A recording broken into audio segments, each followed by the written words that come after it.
Hello everyone. Hopefully you can hear me. Yeah, tonight is a very, very, very... By the way, welcome to the lounge. Just get rid of these pictures. Welcome to... This is where I stream from. That's me there. I'm speaking into my phone. Can you see me? And in the corner, that's where I stream from. I'll be strolling over in a second to conduct the streaming activities. That's my car outside on the helipad.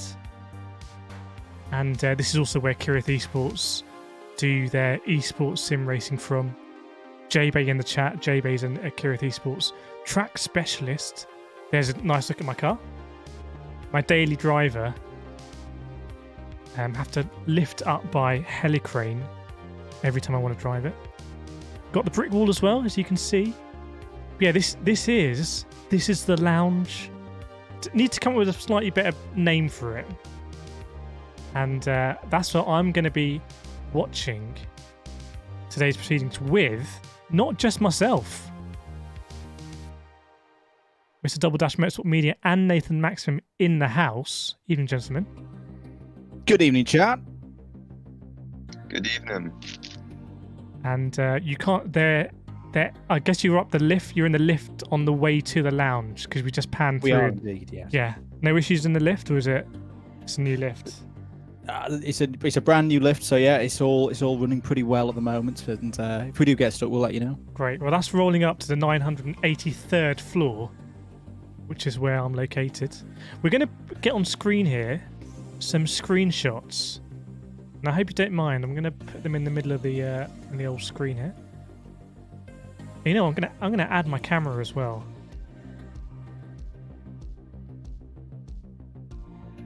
I'll do that bit. These screenshots were released today in a preview from Greece.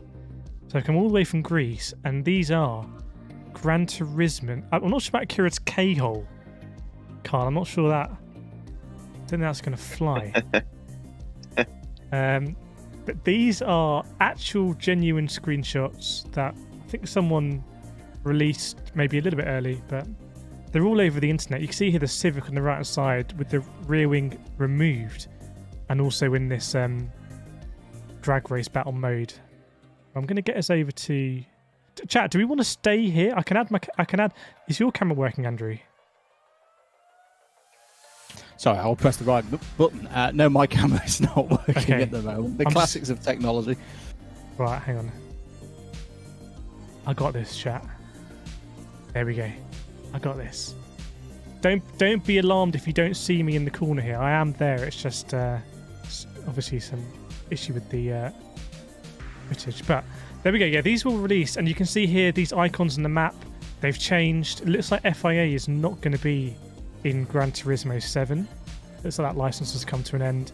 We know that we've got the acceleration battle mode, aka the drag racing mode, which is quite cool. And also, if you look in the details of another screenshot, you'll see there looks to be some kind of tyre heat indicator or something. It's very cool.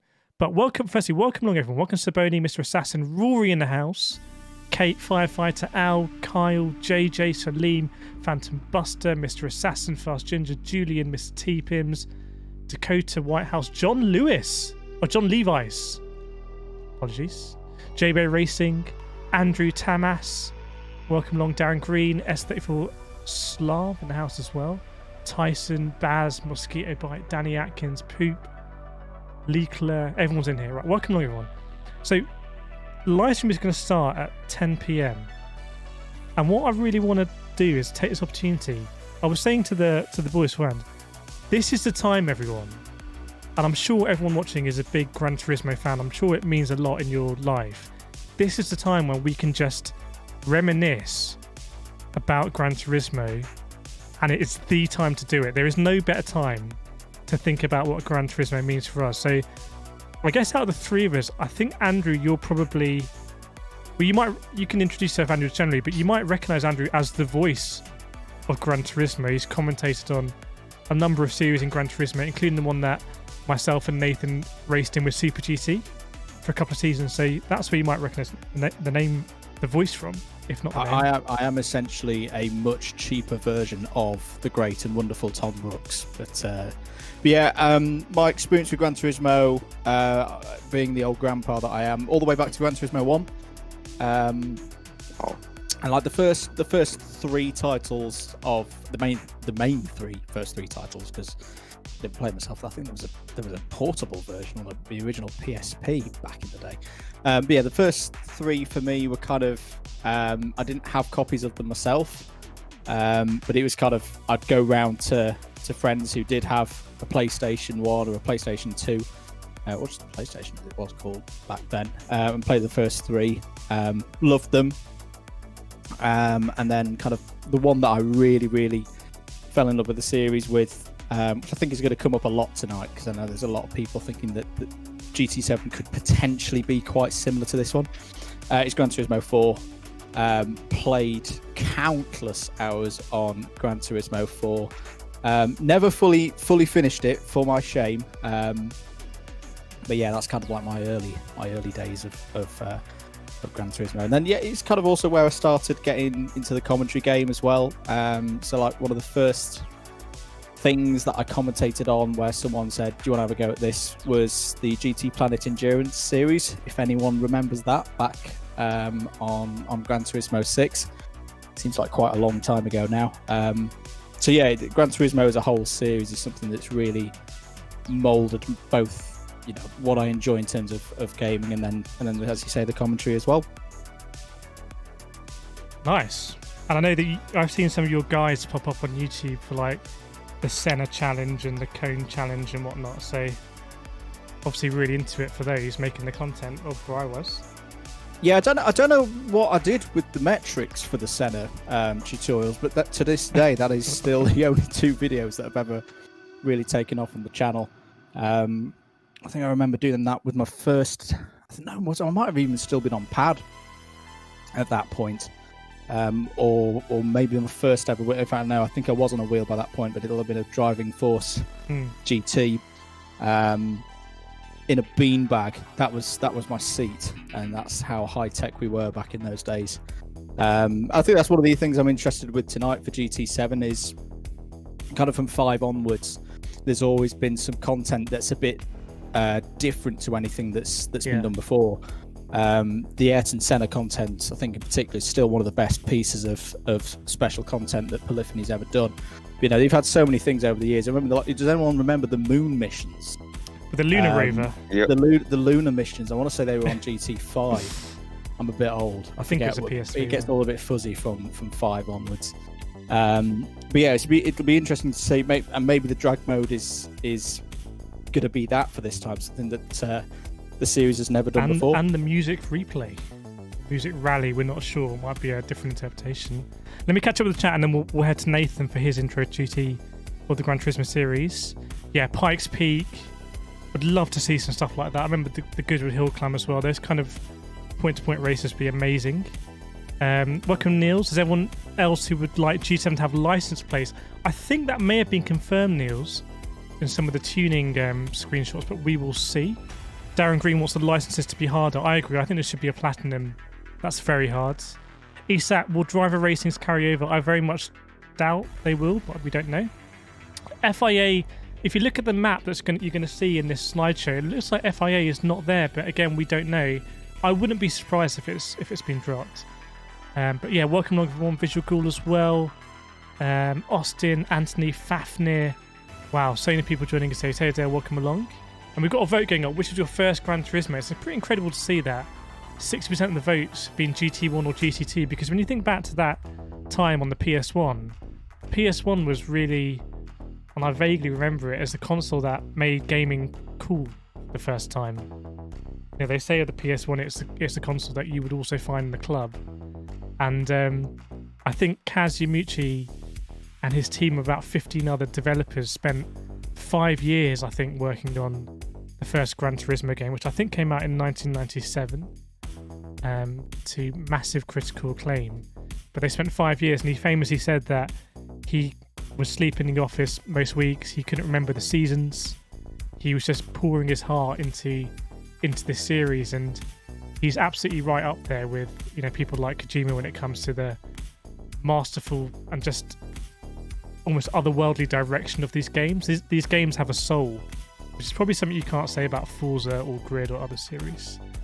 But Nathan, so to introduce Nathan is a very fast Gran Turismo sport driver. He drives for Kireth Esports, which in iRacing, which is a esports team associated with this community. And you may have seen Nathan going head to head with Super GT in that Club 100 league that was quite popular, I think, on YouTube. So Nathan, what was your intro to Gran Turismo? My introduction to Gran Turismo was Gran Turismo 3 at one of my uncle's house. I remember driving that very famous liveried Corvette. It was a white, yellow, and black livery. I see it occasionally in a Gran Turismo now, but yeah, that livery is the first car livery I ever remember from a Gran Turismo series. I had a lot of fun driving the car. But yeah, I was on GT3 for a while. I think the first one I actually got of my own was Gran Turismo 4 on the PS2. And I spent a lot of time on that. I was young, had all the time in the world, got quite good at Gran Turismo. I think I ended up getting my first wheel as well for Gran Turismo 4, but I didn't have a rig, so the pedals were just on the floor. I think the wheel had the adaptation where you could like grip it with your legs instead of having it on a mount. And yeah, that was my first experience of practicing with a wheel on Gran Turismo, that is. And yeah, I remember the licenses being quite hard actually at that stage. I remember always hitting the wall, getting a fail with that famous music that happens when you fail. But I find that really hard to get golds. But I think that was the first time where I started to push myself to try and reach some of those levels, reach some of those targets, and I found that a lot of fun just to push, because I've always been interested in cars, speed, going faster for as long as I can remember. So that was a really good challenge for me. I think I can't remember too much about Gran Turismo 4, just some of the endurance events, having to leave some of the 24-hour races overnight, putting it in B-spec mode, some of the 60-lap endurances in the Formula cars that I tried to do myself, but I don't think I managed to get them done. Yeah, but yeah, it was a whole world in Gran Turismo 4. Like, there was just so much you could do, like taking it to the garage, get the oil changed, get the car cleaned, put what wheels you want on it. Yeah, it was a whole new world to game in and to race in. I think something that's interesting about that time is that we were younger. Multiplayer wasn't really a thing. So like, no, you put the disc in and that was the world.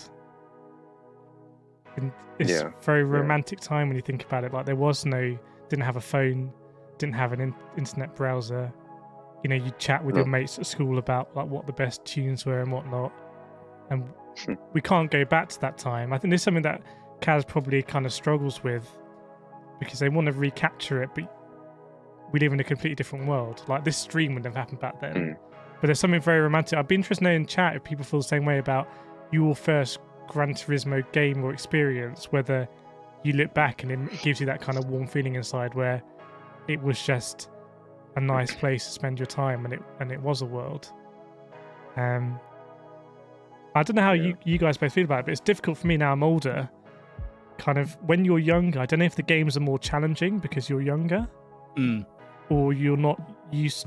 You haven't seen so many games before, so you don't know what the technical limits are. So it's more magical. But I feel like Gran Turismo is one of the few games that can really still capture me like that. It has a bit of a soul. Yeah, definitely. it's one of the things that I say GT4 has been talked about a lot in terms of the lead up to this new title in the series.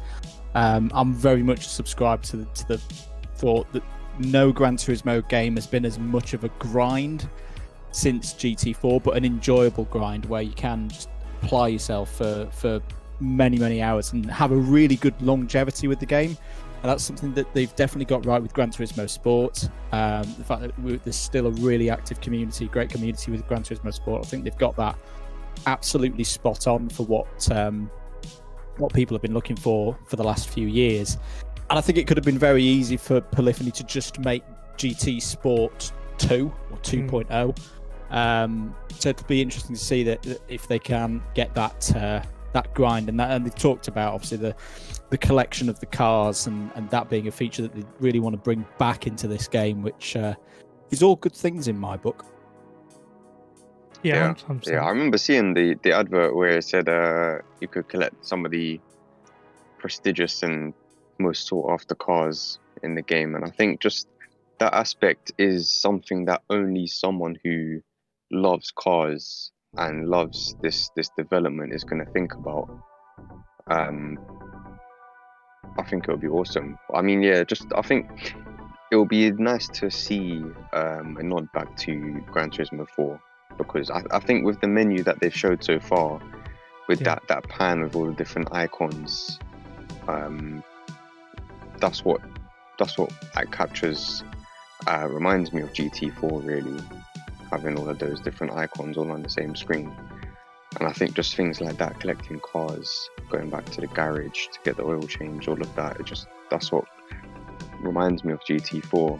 But now that we've got much more of an online aspect of it as well, I think that's what's really going to be enhanced. I wonder, and this might resonate with people in chat. I see some great comments coming in the people's first memory GT, but I'll say this and I'll talk about my interest in Gran Turismo, but I wonder if you're talking about the map, like coming home from work or from school, turning on your PlayStation, seeing the map, it looks nice, it feels nice, it draws you into the world, and you can do whatever championship you want to do in single player, whatever challenge, whatever campaign you're progressing. And it's kind of a low stress way to spend your time.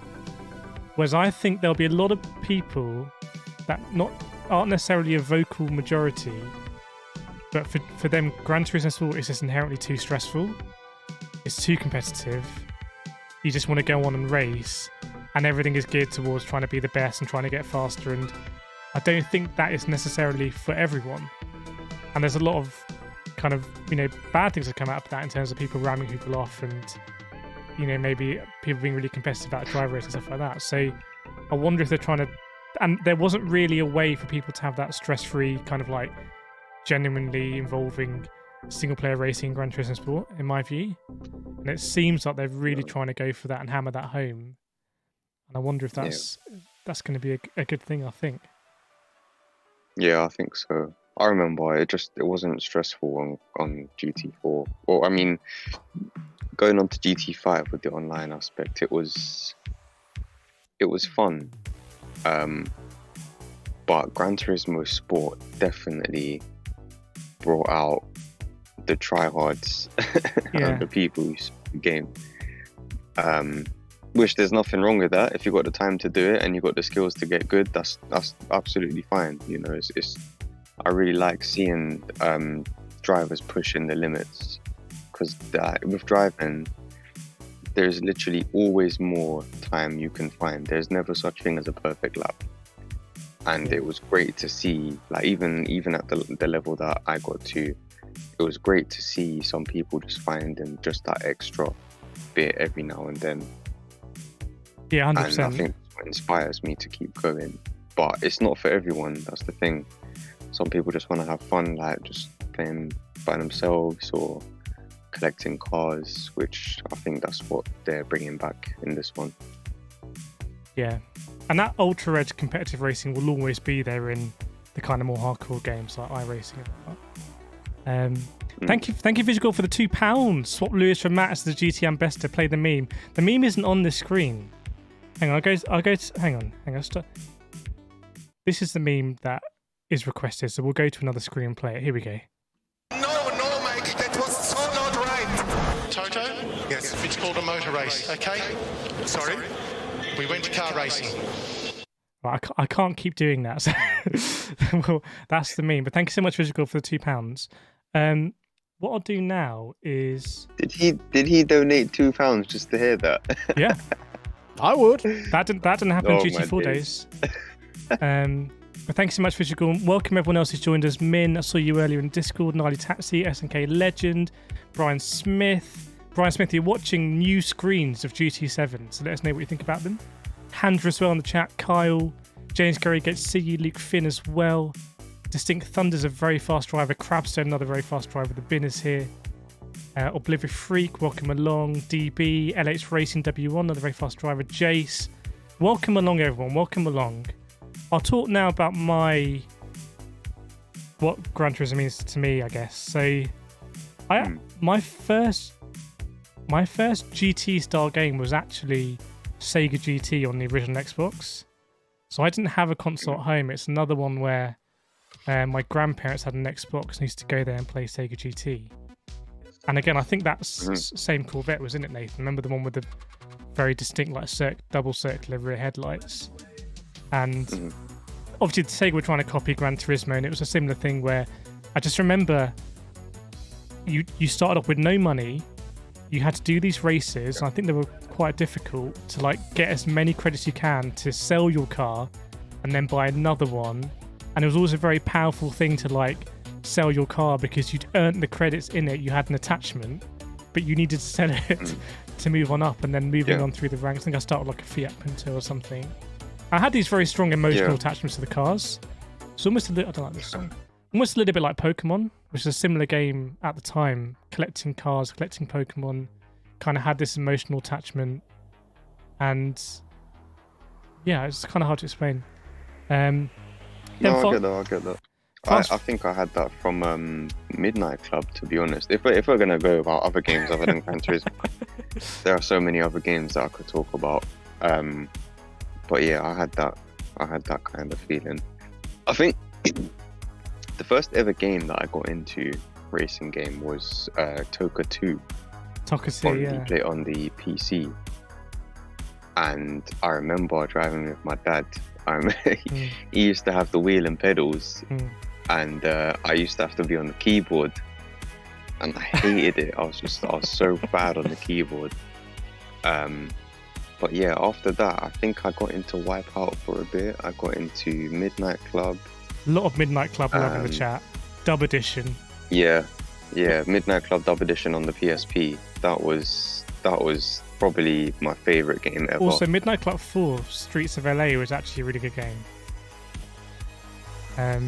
They should do Rockstar do another Midnight Club. I never played the console version. I just played the PSP version, to be honest. I don't know of any others. I think Midnight Club started as a rival to Need for Speed Underground. Yeah. But then I remember the drag racing in Dub Edition was really good. But yeah, that kind of I can't explain it. That kind of, I think it's because we were younger, and also, you know, the technology was more magical, and there was no you couldn't just go on. I remember just with Sega GT, you could just start to go online and look at guides and stuff like that. But I remember really having to think about what I was going to upgrade my car with, like intercoolers or turbos, because it was going to cost so many credits, and then you couldn't go back and refund it. But I did get Gran Turismo 4. So my dad bought a PS2, which was but this was about, I think, 2007, 2008. So the PS2 was actually not even the latest console. So I did play a lot of Gran Turismo 4 on the controller, including 24-hour races. But the big one for me, again, it's not Gran Turismo, but I was quite ill around 2009, 2010. Almost died, actually. And my parents asked me what I wanted. And I said, I have an Xbox 360, please. So for the first time, I had a actual up-to-date console, and that came with FIFA 10 and Forza Motorsport 3. And I absolutely fell in love with Forza Motorsport 3. Just loved it. The style, it's just like, almost like the McLaren, like clean style, all about the driving. I turned ABS off. I turned TC off, and around that time I was starting karting as well in Club 100 with BKC. So really getting into actually doing motorsport, which had only before been something that I watched. And that's when the competitive aspect started for me, actually. So I never had a PS3. I think like a lot of people in the UK, people had Xbox 360s rather than PS3s. But when GT Sport came out, I was all over it for the competitive aspect. And there's, to me, I think we'll look back at GT Sport and we'll look back at it a little bit weirdly because it's not a numbered edition. So it will stand out as like a side, like not a real one. But I think we'll look back and just remember the absolutely class racing we had online in it.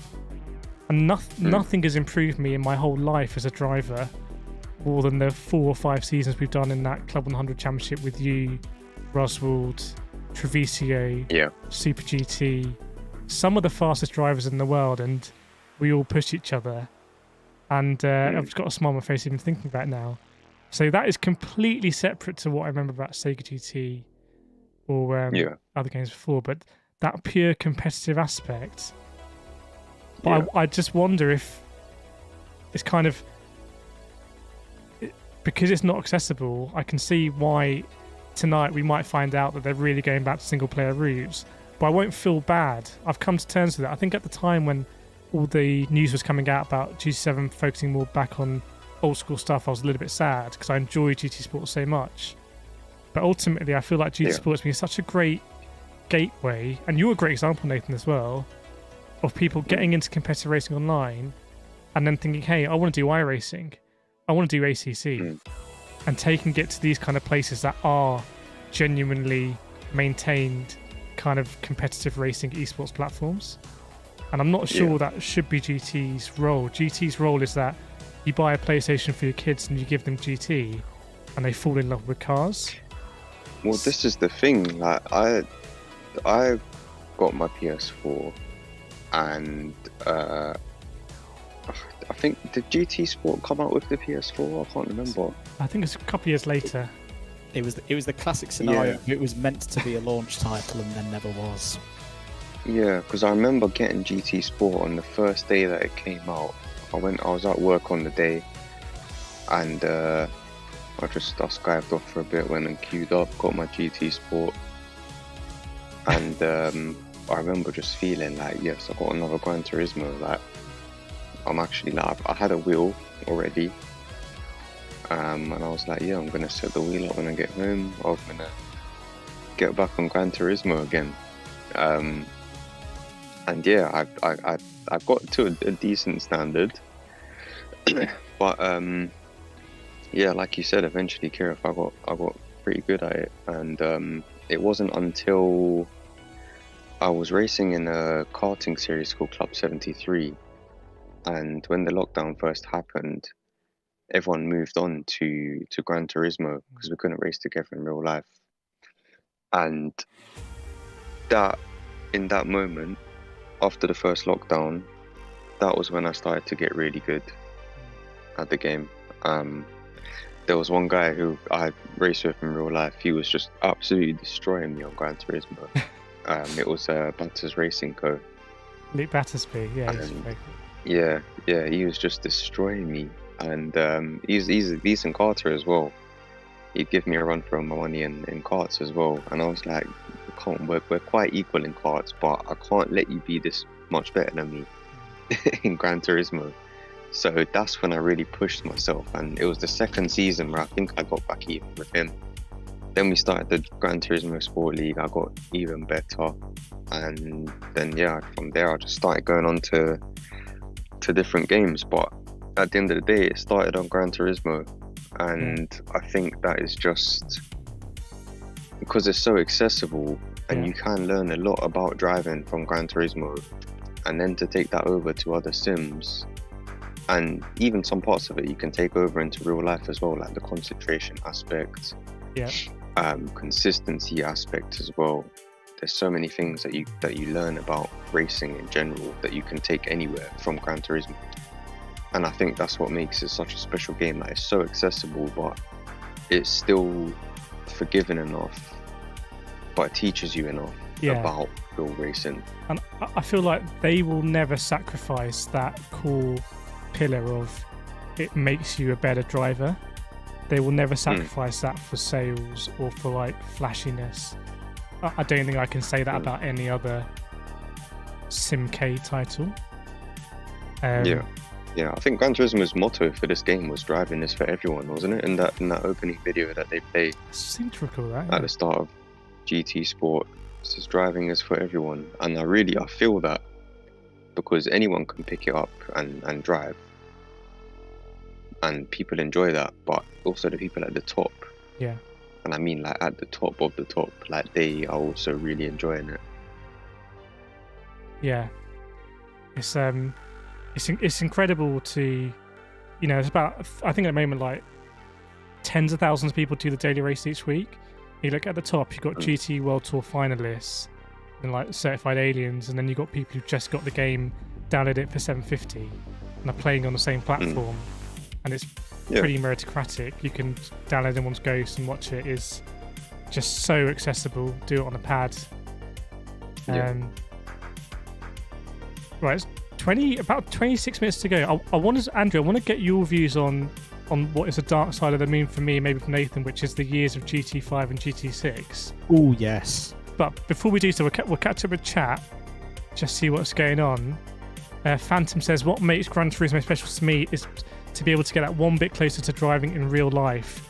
Owning and driving my own car is a literary dream. I'm going to pin that comment.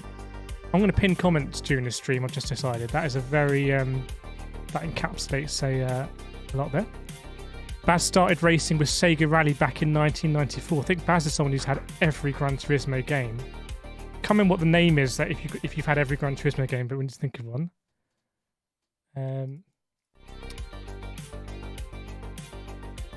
Cyrus says driving is not for everyone. Plenty of idiots prove this every day in real life. Fair enough. I like that. Fair enough.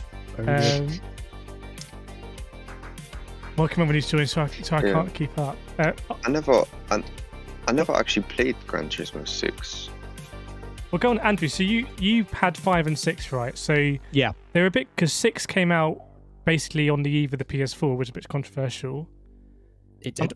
And I think there was one of them had frame rate issues. I can't remember which one, but they were also very, very ambitious. I think they had the highest car counts ever. It's almost like they had NASCAR licenses, rally licenses. It's almost trying to be like such a big game. I don't know how they actually were. Did they? Because I never had them. Did they? How were they? Yeah, the main problem with both 5 and 6. So if you kind of go from 4, which had a huge number of cars, I've got a bit of a 4 relic in the background. Hopefully I can get my camera working in a minute.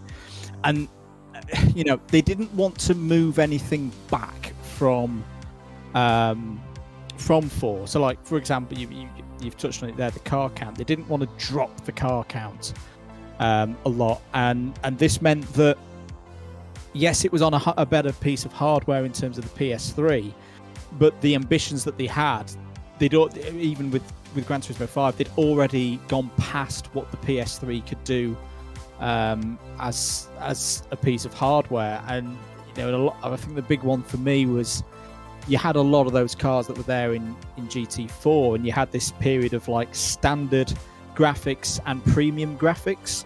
So they modeled a lot newer cars. So this is like through the late 2000s and into the early 2010s, and they would have the interior of that car modeled, and it would look great for what it was at the time. Excuse me, but you still had a lot of cars that just had like a black interior because they didn't have the space within what they could fit on a disc or within an application on a PS3 to get all those cars updated. So they kind of got stuck in the mud for a little bit, where it was on the PS3, but GT5 just felt like a slightly more polished version of a PS2 game, which again, it didn't come out with a launch for the PS3, so that was a bit disappointing.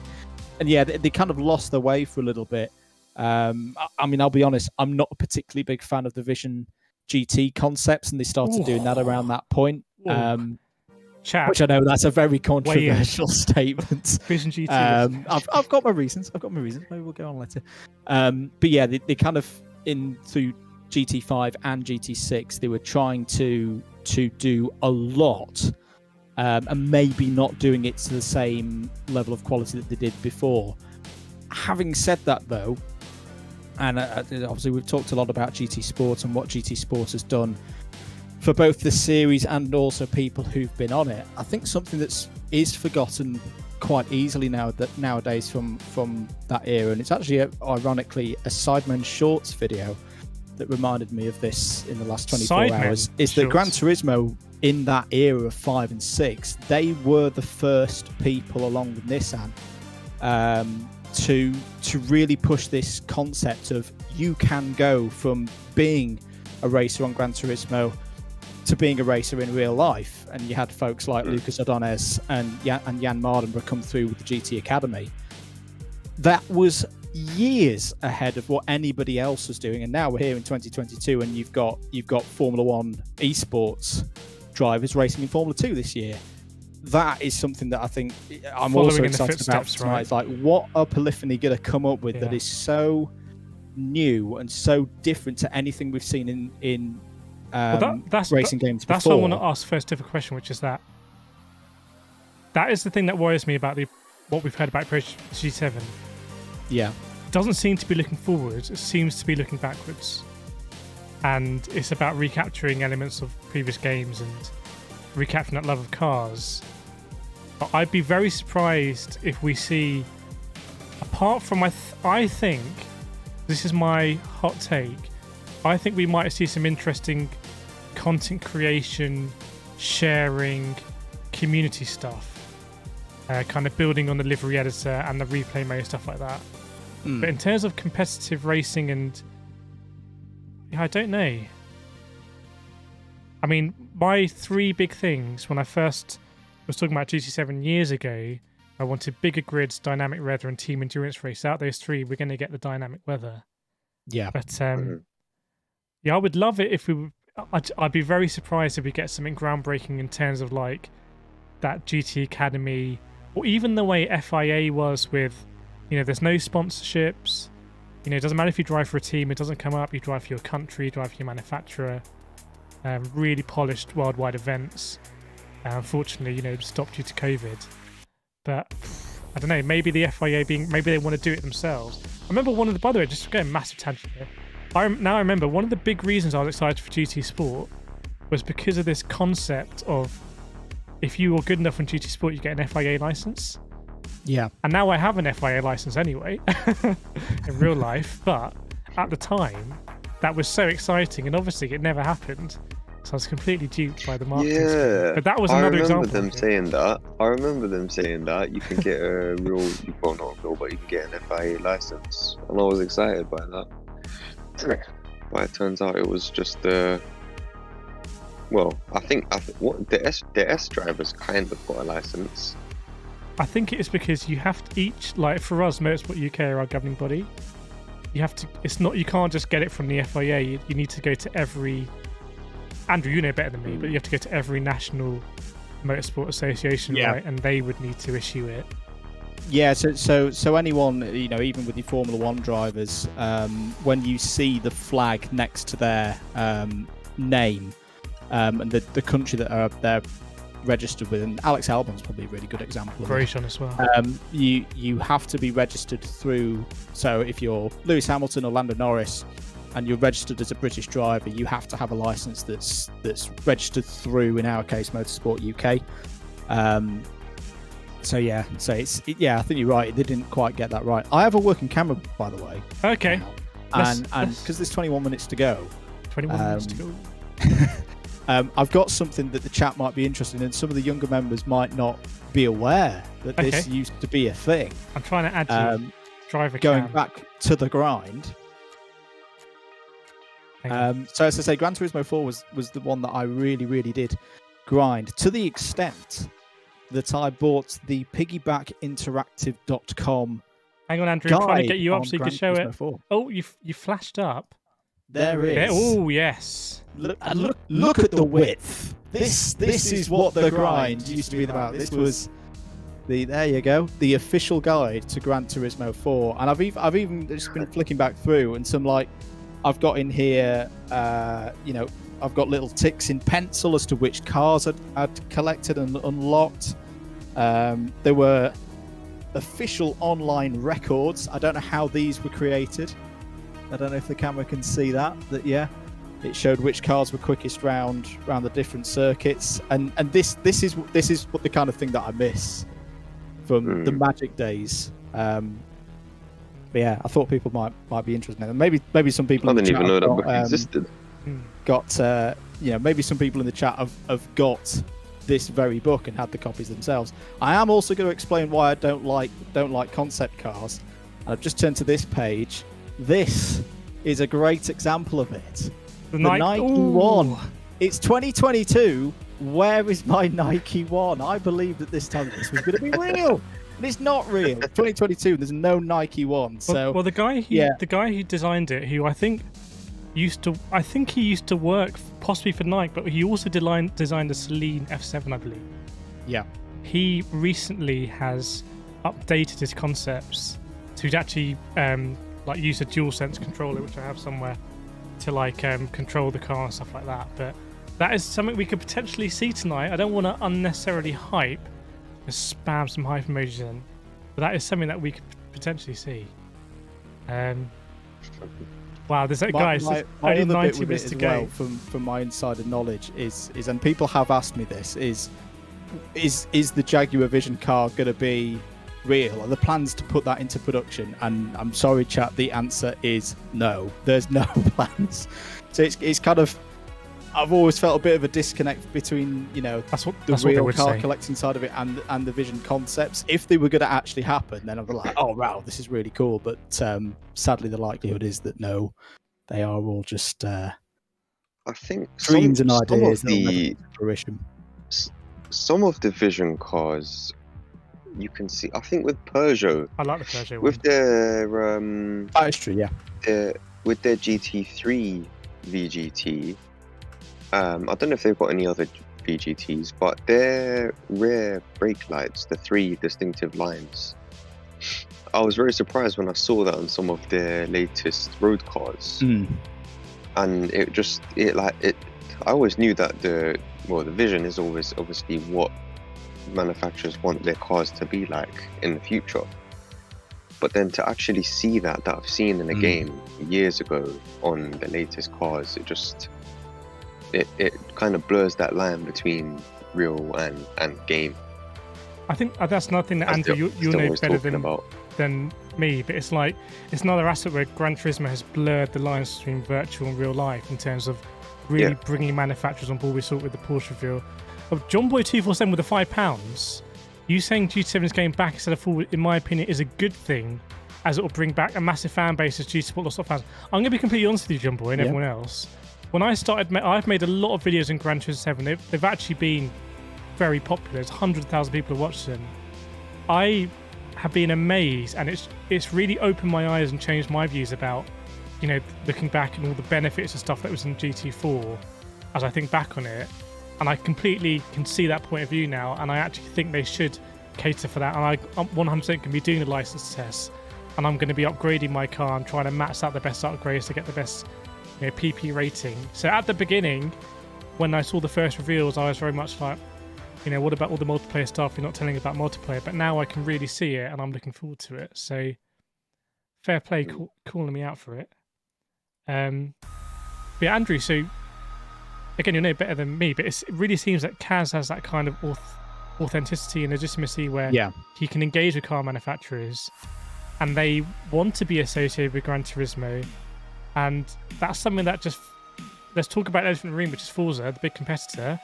So Forza just doesn't have that kind of authenticity, does it? Or I don't know what the word is, but it's what I was very lucky to have a very, very short, I wouldn't even call it a discussion because Kaz speaks no English and I definitely don't speak any Japanese. I had a very short meeting with Kaz at the Copper Box Arena, and I rushed down from work, got there for pretty much the end of This was a of launch the GT event. And the Sport, one thing right? that I got to say to him is like, thank you for bringing Jaguar up to date in Gran Turismo Sport, because one of the big reveals then was the F-Type GT Group 3 car. Even though a GT3 F-Type wasn't a thing at the point, I mean, we got one sort of in British GTs a couple of years later. But the response, and he smiled when the translator told him what I'd said, and I got a real sense that he does have this passion of having the brands involved and pushing those boundaries of what's possible with the brands, not just bringing in, say, like Ford as a great example, bringing in the GT, the latest GT E version in for this game, but having that realism of what's out there and what the manufacturers are doing, but just giving enough for us as a player to do something a little bit different with it and create our own world with it. It's something that I really do respect him for. I don't know what I'd say if I met Kaz. I probably won't. I'd just say thank you. What would you say, Nathan? You're on the spot. Don't know. I'll probably thank him for his vision. Tell him that I've really enjoyed his work, his vision, and keep it up. I think what, and by the way, in chat, let us know. The stream looks really comfy. Albanus Shield is saying in chat. Thank you very much. Let us know in chat what you would say in one word, in one sentence, if you could speak with Kaz. But I think something that's become more clear to me is that I think a lot of us growing up will have watched F1 on TV, maybe touring cars, stuff like that. But I think what Gran Turismo has done is just kind of bridged that world between watching and driving. We're all karters, so we all know each other because we've karted together at, well, some at a higher standard than others, but in generally quite a high standard of Rival and Drive Championship in the UK. And again, Gran Turismo is kind of, a bridge there. There's a lot of people in our Discord community that have started playing Gran Turismo and now start to go karting, and it makes it. And again, it's that thing about you race on the same tracks and the same combos as the best in the world, and it's very meritocratic. I've just found one of my favourite bits of the book, Kireth. This is in the section about complex modifications, and it's someone decided to stick a massive wang on a loophole. There it is. Look at that beauty. Officially approved by Polyphony in the official book. Love it. Right, chat. So there is now about 30 minutes to go. You can see in the background, this is the stream live. So we'll just make this a little bit smaller. So we're here for the stream. You don't need to go anywhere. It's going to start in 13 minutes. And we've got here a bingo card. You're streaming the stream as well, Kireth? Yeah. Okay. Welcome along. Oh, that's it? Okay. So if you're watching, you don't need to go anywhere. We're watching it right here together. I'll be honest with you, you don't want to be in the mainstream chat. It's just going to be absolute just spam. So we can actually talk. I'll just cut across, and it's just oh dear. Yeah, I'm not just saying this because it's my channel, but you'll have a better time here in chat. We've got here a bingo card.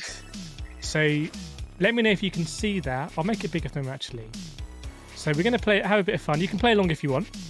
We've got here a bingo card, and if you get a bingo line, shout bingo in the chat. If you've cheated, other members of chat will call you out, so it'll be self-police. But I threw down some stuff that I thought could be at least plausible, some more likely than others. So I'll go through. We've got Grand Valley Speedway revealed. Obviously, all of the tracks so far revealed for GT7 have been tracks that have been already in the game. Most of them, the original tracks. And I kind of feel like Kaz and the team, they have this unfulfilled desire to recreate all of their original tracks that are emotionally very close to them in kind of 4K ray trace goodness. So we'll see about Grand Valley Speedway. We've got someone comes into chat and asks, what game is this? Has that happened yet, chat? Oh no. Do let me know. Lewis Hamilton makes a cameo appearance. Obviously he made an appearance very recently with the World Tour, the last World Tour. So we'll see. Are we going to get in more the new flashy light movie things that we've had such great fun kind of interpreting? I've really enjoyed the way they've teased tracks like that. That's been really good. State of Play stream has buffering issues. I don't think this is being streamed on Twitch as well, but if it's being streamed on Twitch, we can. I can get that in the background. Apricot Hill revealed. That is almost certainly going to happen. Yeah. Even though they haven't officially done it yet. Kaz thanks us for our support of the GT series. We will see. Zero mention of the FIA.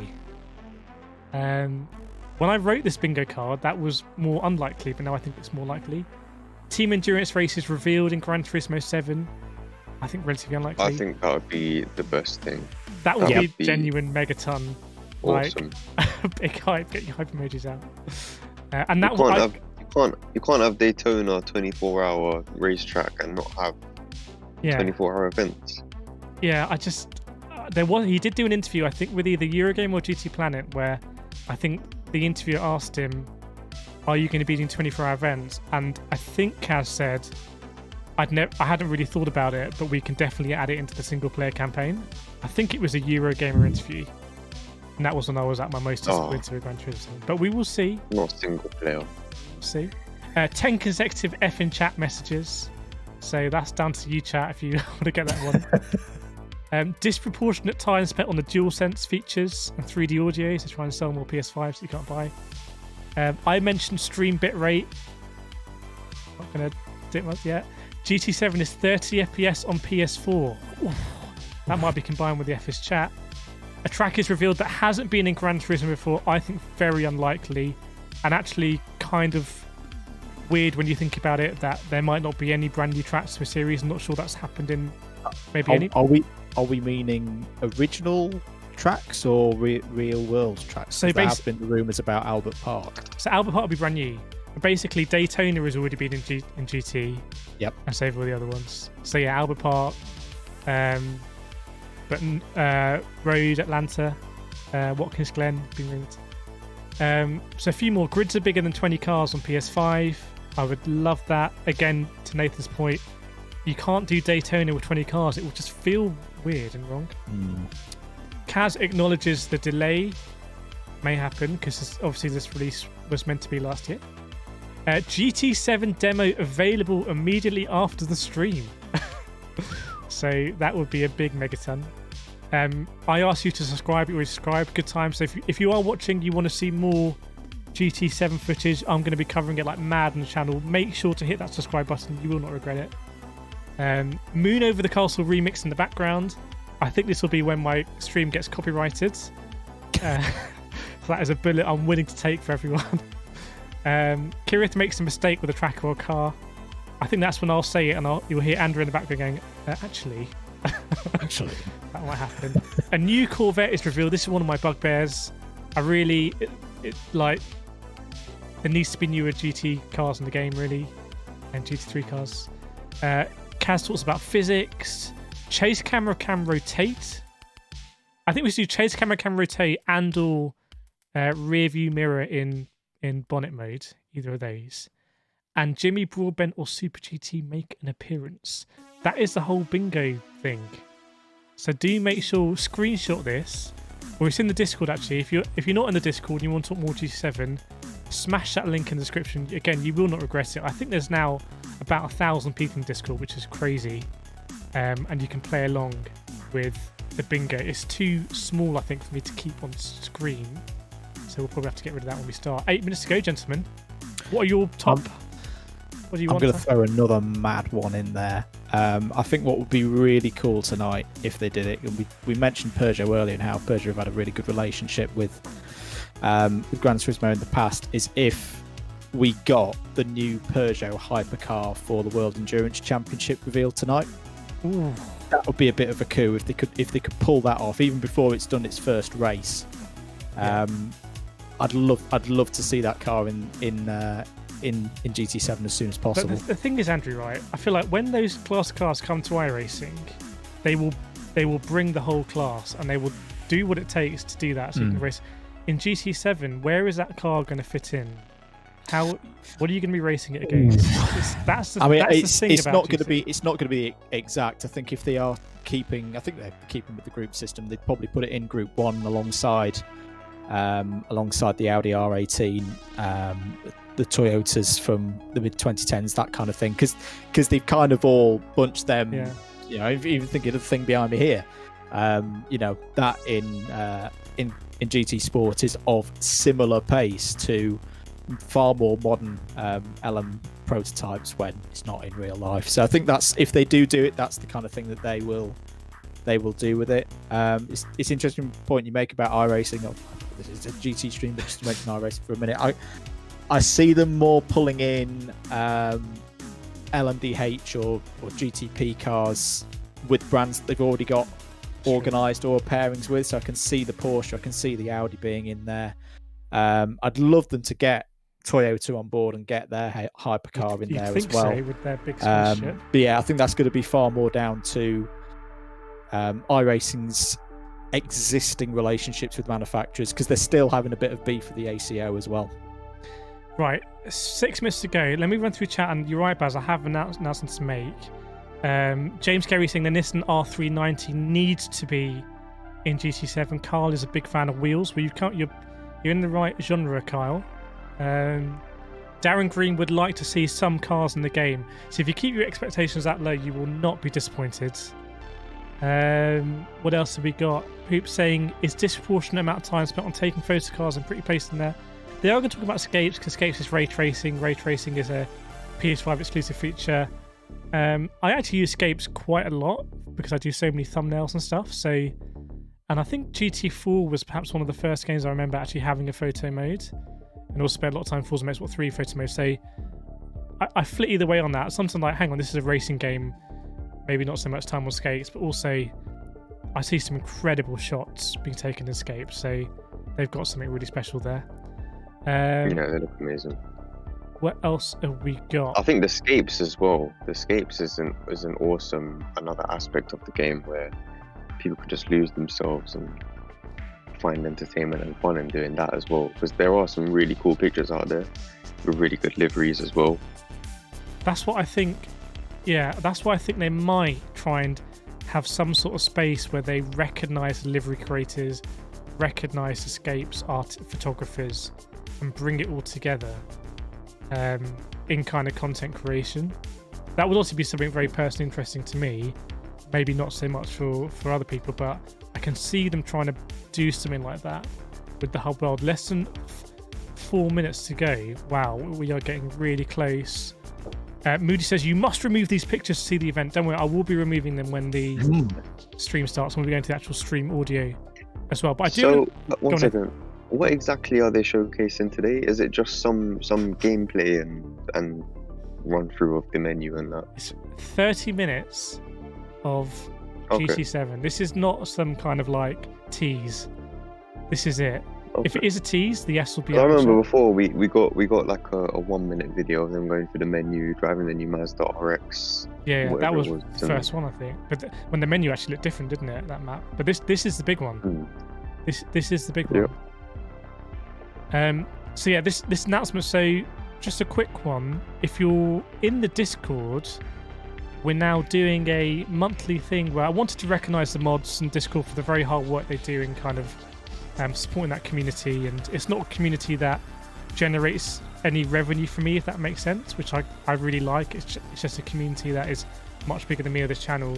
But something I want to do was to recognise the mods. So I'm just going to give the mods some PSN credit. The mod said, we don't want any PSN credit. We do this for the love of the community.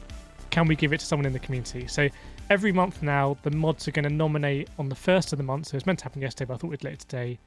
They're going to nominate someone to get a £5 PSN credit or a $5 iRacing credit, and I will send it to that person. So that is the announcement. So the Discord mods who are in the chat, you can announce whoever you've decided is, and basically they just want to recognize people that are in the community, kind of had some big achievements in racing or contributed or whatever. So this is down to the mods, it's not down to me. Yeah, mods, announce who you want to announce, and I will send them over the credit. 2 minutes to go. I'm going to switch off the 80 music. Go on, Nathan. I hope the stream doesn't go down like when they were showcasing the new Xbox. Yeah, I've got that as a bingo. Remember that when they had the They had the Xbox screen, but then it shut down and went to a computer screen, so they weren't even running it on the Quite a Xbox. few of the PlayStation ones have been jerky, so this one is jerky. I'll find something else. It's completely flexible. But we are here. 1 minute 44 to go. We're going to get rid. Has everyone got the last minute to take a screenshot of the bingo thing if you want? Or print it, if anyone still prints things these days. We're going to get rid of these screens as well, so the GT7 screens are going. I'm going to put Andrew and myself right in the corner, because we're Chilling in the corner. Yeah, we're not the stars of this. I can be on top of Andrew here, or I can be on the side, or we can be like this. It can be really close. Or I can be inside Andrew. Oh, good lord. I'll stay as far away from Andrew as I possibly can be. Yeah. It's a wise decision. No worries, Slav. Thank you for doing this stream. This stream is for you, it's for the community. I've had so much fun making the Gran Turismo 7 videos. You know, I work late at night making those videos, 2, 3 a.m. with the music, and I absolutely love them. And I love the conversations. I try and respond to every comment. There's a lot of people in chat I can see. We've been speaking about Gran Turismo 7 for a long time, and I can't wait to go on this journey. I wasn't here for the beginning of GT Sport, but we're here for the beginning of GT7, and there are 30 seconds to go. And I spent 500 hours playing GT Sport in 2021, which is probably an average of a couple of hours a day when you take out, you know, days I didn't do it. So for all of us, this is going to be a big part of our life. I'm excited. You both got it up as well on other screens? I have indeed. I've got it on my main monitor. I've got the chat down here. Here we go. Permission to deploy hyper emojis. I've only got the screen of your stream. That's all right. I'll do. But I can see everything, so that's all right. Congrats to Esu as well for being nominated. Oh, yes. In the chat. Very well deserved. Here we go. Well done, Lisa.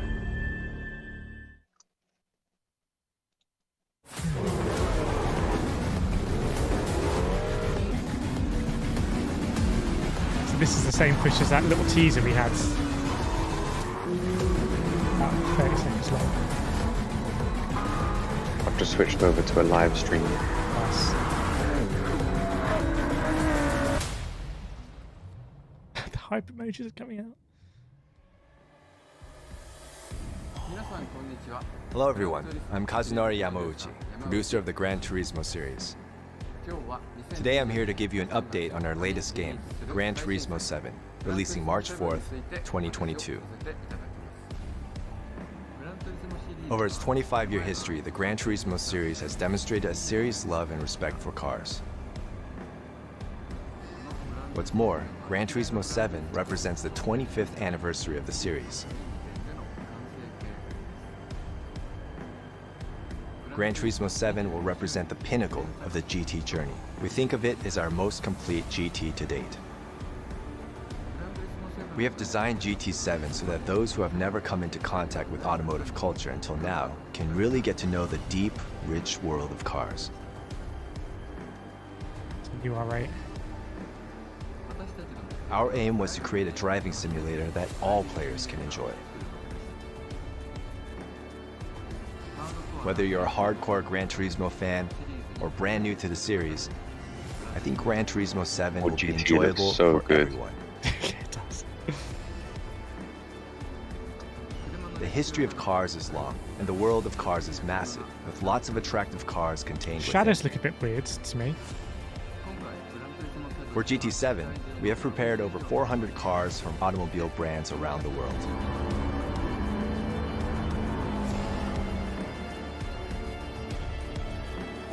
We've also prepared 34 locations from around the globe with over 90 layouts.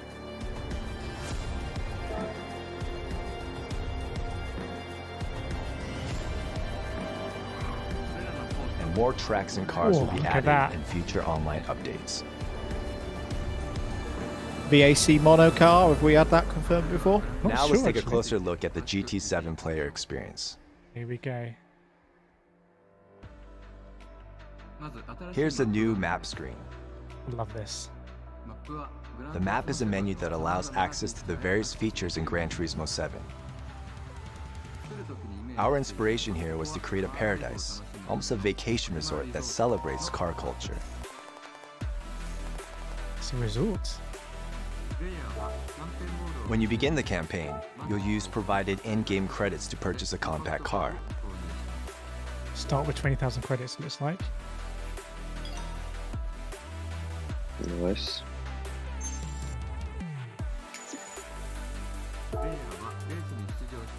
You'll then progress through the campaign by participating in races, unlocking new cars, and by tuning and upgrading your vehicles for better performance.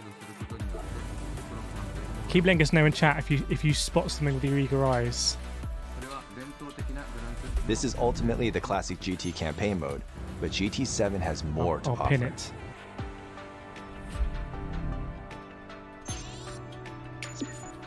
I really hope in used car lot there's a 2010 Mazda MX-5 you can ruin, like in real One new life. feature is the Gran Turismo Cafe. That is a big feature. This will be the center of the map in Gran Turismo 7.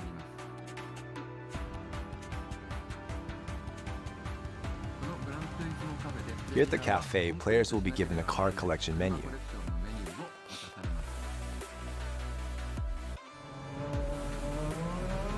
You'll complete each menu by winning races and championships while exploring this car resort.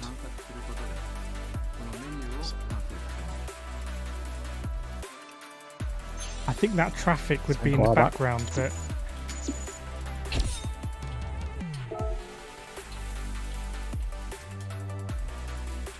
let me know if you think differently, chat. It's trackside detail. Sometimes the people who actually designed those cars will appear to talk about the design in person. That's very cool.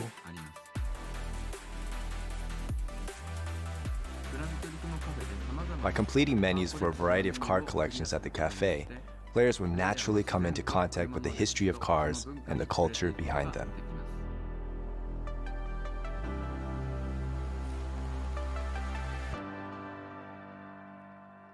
Do you see roulette ticket, Spinny?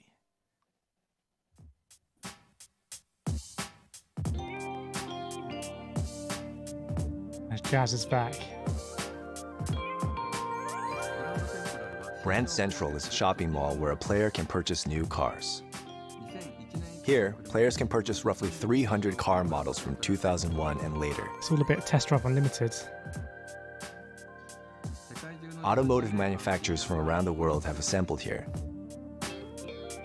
Yes.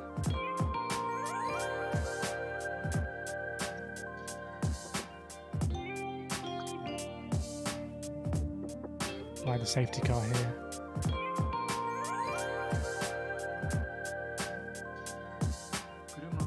And not only are there showrooms for Oh, purchasing lovely cars, Fords. there's also a museum for each manufacturer where you can learn about the history of individual brands.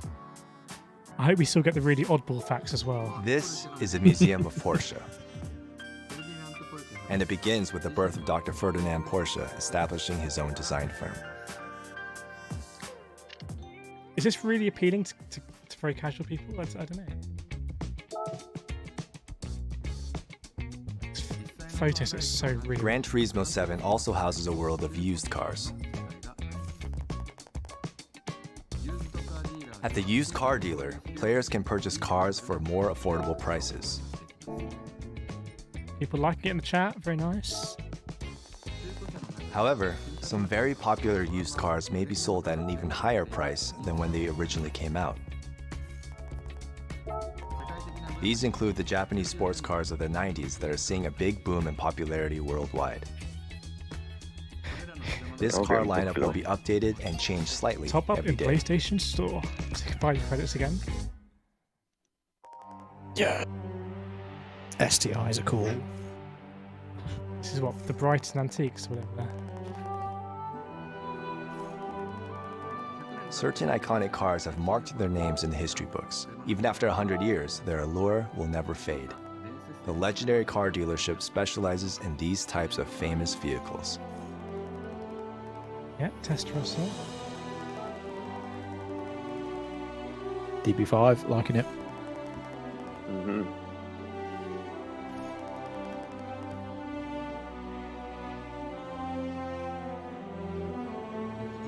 In the World Circuit, you'll have access to a variety of tracks. At launch, GT7 will feature 34 locations and over 90 layouts. 917K Porsche. Nice. This includes real-world and fantasy circuits.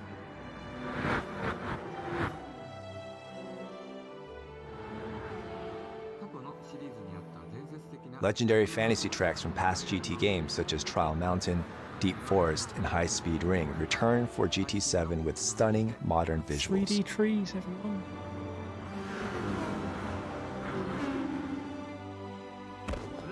There are various races and championships hosted at each track. Oh, that's interesting, isn't it, Andrew? It's pits. I think we're out of And the line. circuit experience activity can help you learn these tracks.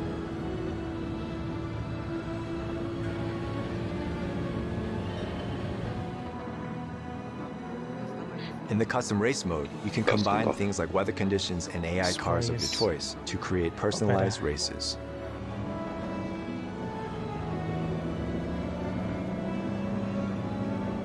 Yeah, be very.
Okay, basing D and S are being shown in the same format. Yeah.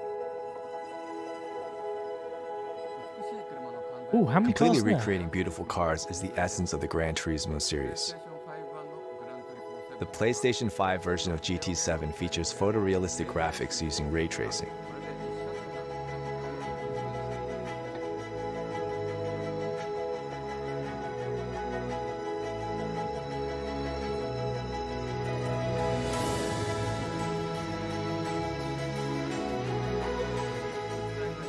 Ray tracing aims to more accurately depict lighting and reflections. But the application that is most suited for may actually be in the expression of cars. This is because the shiny surfaces of cars reflect the world around them. With ray tracing, the graphics of Gran Turismo make a jump into the next dimension.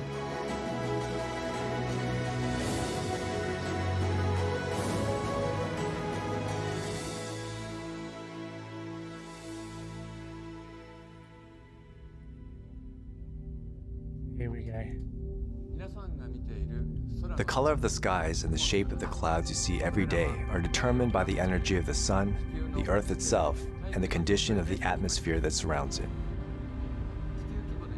If you look at it on a global scale, air containing moisture from the oceans flows into the continents.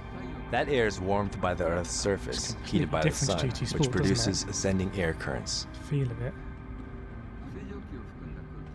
The air containing moisture will continue to rise in altitude due to this current, and once at a certain altitude and temperature, creates the clouds you see in the sky. Oh, In GT7, we have simulated the process of how these clouds are formed. Based on a vast amount of meteorological data, temperatures, humidity, and air pressure specific to each region, how many cars was that? skies in Japan will change like they do in Japan, and skies in California will change as they do in California.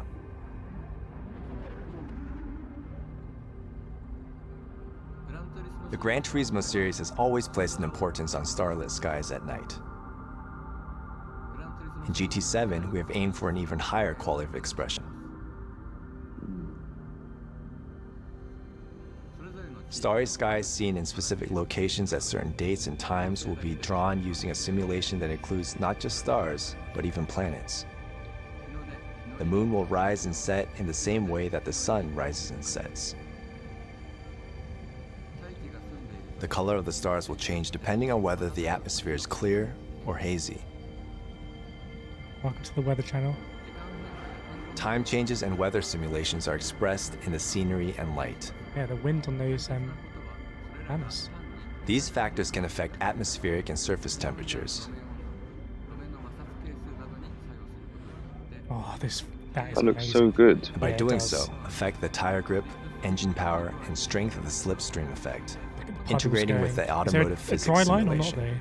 I think Oh they're wow! So Dry they're line. implementing It rains and the surface into becomes physics wet. to do with like air pressures and air humidity. Puddles Yeah. form in locations that are look prone at to the them. dry lines on the track. The rain That ends, is mad. and the surface starts to dry from the areas that tend to dry first. The areas with puddles will remain wet the longest. And these kinds of changes will occur naturally. Game changer. One simple example of this weather simulation is the rain cloud radar that many players will be familiar with. Just move Andrew up a little bit. See this Now it's dry. Players can look at this display and predict the coming weather to a certain extent. On a huge circuit like the Nürburgring, it can rain on one part of the track while being yes. sunny There on we a different go. section. Get your hypes out, chat. Get your hypes out. That's the big one. That is what we want to hear. Gran Turismo is a real driving simulator, but we always place the same level of importance in being able to watch your driving in a replay as we have with the fun of driving. This high-quality replay mode is also present in GT7.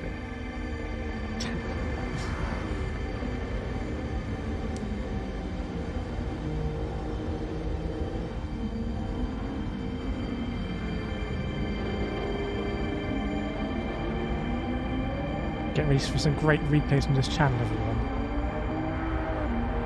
The dynamic weather and it being able to be in localities of the circuit, that is going to make for some very fun online racing, yeah, I feel. it kind of comes more down to driver skill rather than like memory repetition, right? Yeah.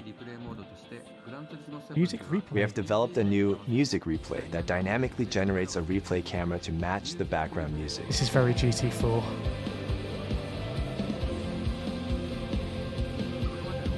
Unlike past replay modes where the cameras were fixed on the track, This won't get boring. camera positions and image cuts are now generated randomly every time to match the music, allowing you to enjoy a different camera replay every time you run it back. Does the editing for us, Now, Kireth? let's show you part of the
instead.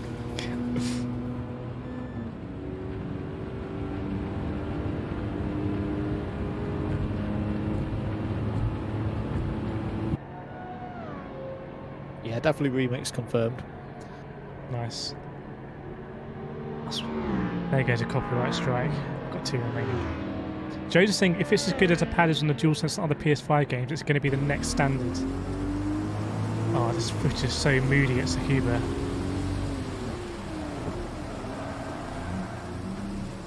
Why is Wi-Fi password broken down on my end?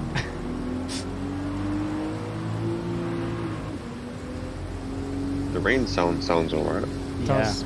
It's less tire squeal as well. You can turn that down,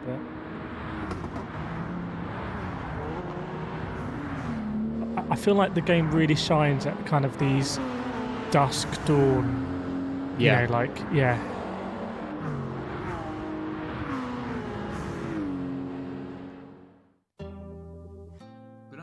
The tuning shop also returns in Gran Turismo 7. This one goes out to all the tuners. We have prepared approximately 60 types of performance parts per car. I like this track.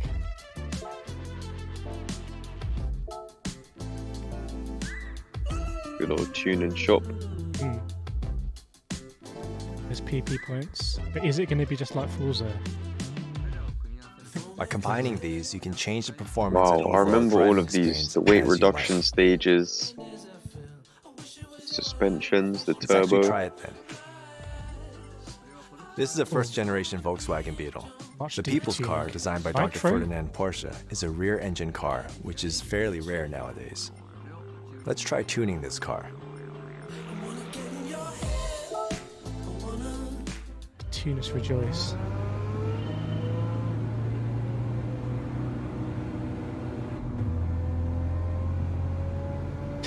What kind of sorcery he done on the right? I hope you could absolutely ruin it. He has ruined it. You see what that car on the right is. This is a meme. Brake pads on it and then rag it. Look how and then fast the just car get is on the right, horrendous Andrew. brake judder.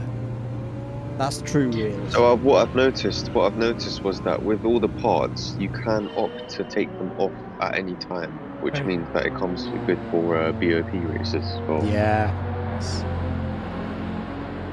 I think it was good for them to clear that up. Wow, that Beetle's flying. Fastest Beetle in the world. In the world. In the world.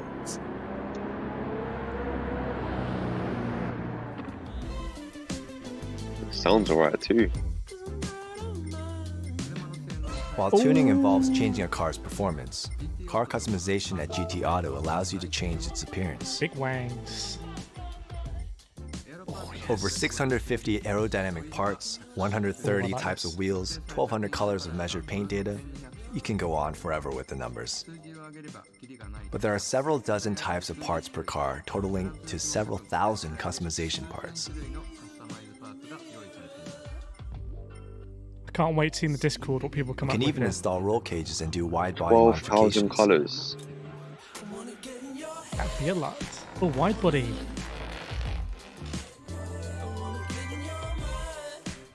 Wide now. The livery editor for decorating and painting cars has also evolved. Yes. Here we go. You can now apply stickers to areas that did not allow sticker placement in the Window past. stickers. The limit to the number of stickers that can be applied to the cars has also been increased.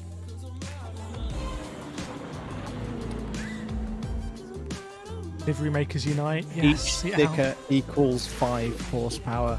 GT Auto will include your familiar That is car wash and size. oil changes as well. Change that oil.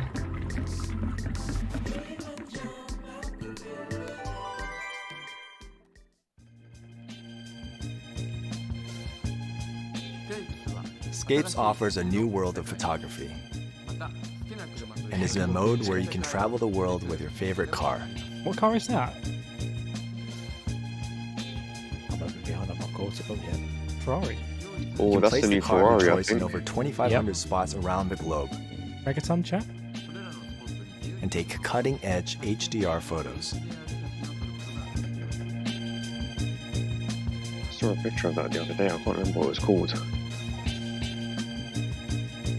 It's a bit kind of exegete from the back. By combining true-to-life light information with photo effects, this mode allows high-level photographic expressions that are Escapes is mostly just too good impossible now. in real-life photography. It's gone beyond photorealism. It's like better than you could do. The F8. Ah, F8 Tribute. Whoa! Look at these. My thumbnail game is going to another level. Mm. I like that a lot. The race photo mode allows you to photograph races you've participated Oh, in. I'm looking forward to it. Going to a real circuit to take photographs is a lot of work. But in GT7, you can photograph dynamic, beautiful shots that even professional photographers would I struggle just to love take the look of that with new much Ford greater GT. ease. I know. It's good, isn't it? I want to get a scale model now. I never really looked at it much before. I but think that's going to be my favourite car. yeah, there's something about it. I'm calling it now. It makes me sad that I never really saw it in Le Mans. I know Andrew will have done, but It's Gran seeing is Turismo one 7 thing, is also hearing a is creative another. tool our players can use to oh, produce Andrew's got. original Where you content. got to send me a link where you got that from. I quite like that. Replays, photographs taken in game, livery That is designs, literally Design. and Marango more. one. So I got this in Milan Airport a few months ago. That is the one. I might have to fly The over. showcase is a place where this Malpensa. content can be shared for other players to download.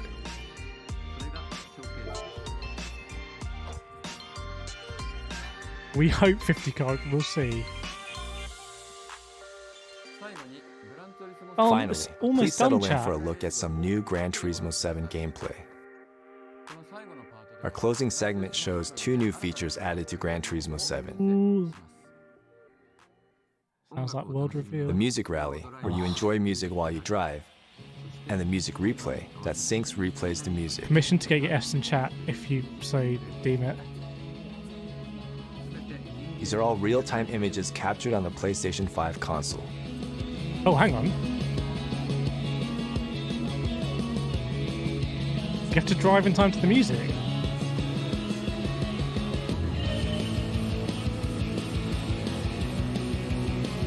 Can someone explain to me what's going on here? It's just like Dance Dance Revolution, but what is it?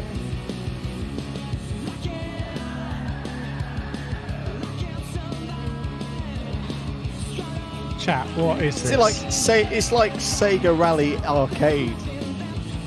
I think you have in to the pass. bowling Do you alley pass 10 years ago. checkpoints? I don't know what You effect pass you checkpoints have to, on the to top put bar. the timer.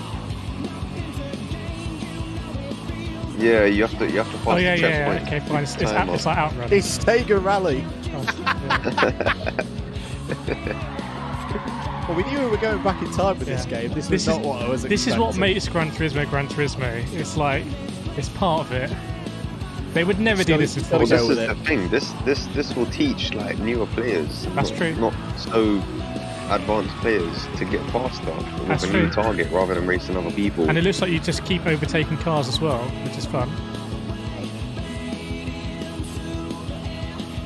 That is so smart. That's a good training exercise as well. Andrew, you've just looks like you've gone through hyperspace. Didn't quite funny. Okay, now it's fine. We good. Do we have AC Cobra confirmed? I think so. Yeah. One of my favourite cars of all time. Hmm. Can we upload our own music then? I would love if we could. If so, I'll make all my music available. You heard it here first. I've noted here that this is a track from GT5 Prologue. Does that mean the whole library of Gran Turismo over the years is available? No Apricot Hill yet, by the way. 2005, Andrew would like that very much.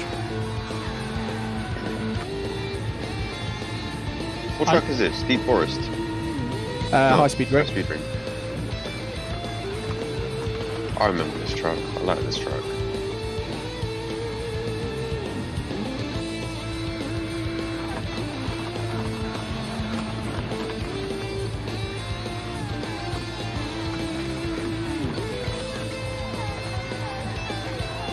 Missing Perfect a for that trick. kind of car as well. This track. Yeah. They're missing a trick here. They need Music Rally Edition with Tom Brooks on guitar. So he can play. He can properly play.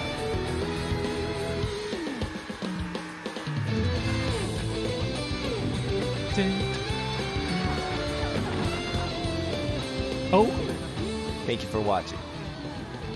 tick See you off on the the bingo track list. on March 4th, 2022.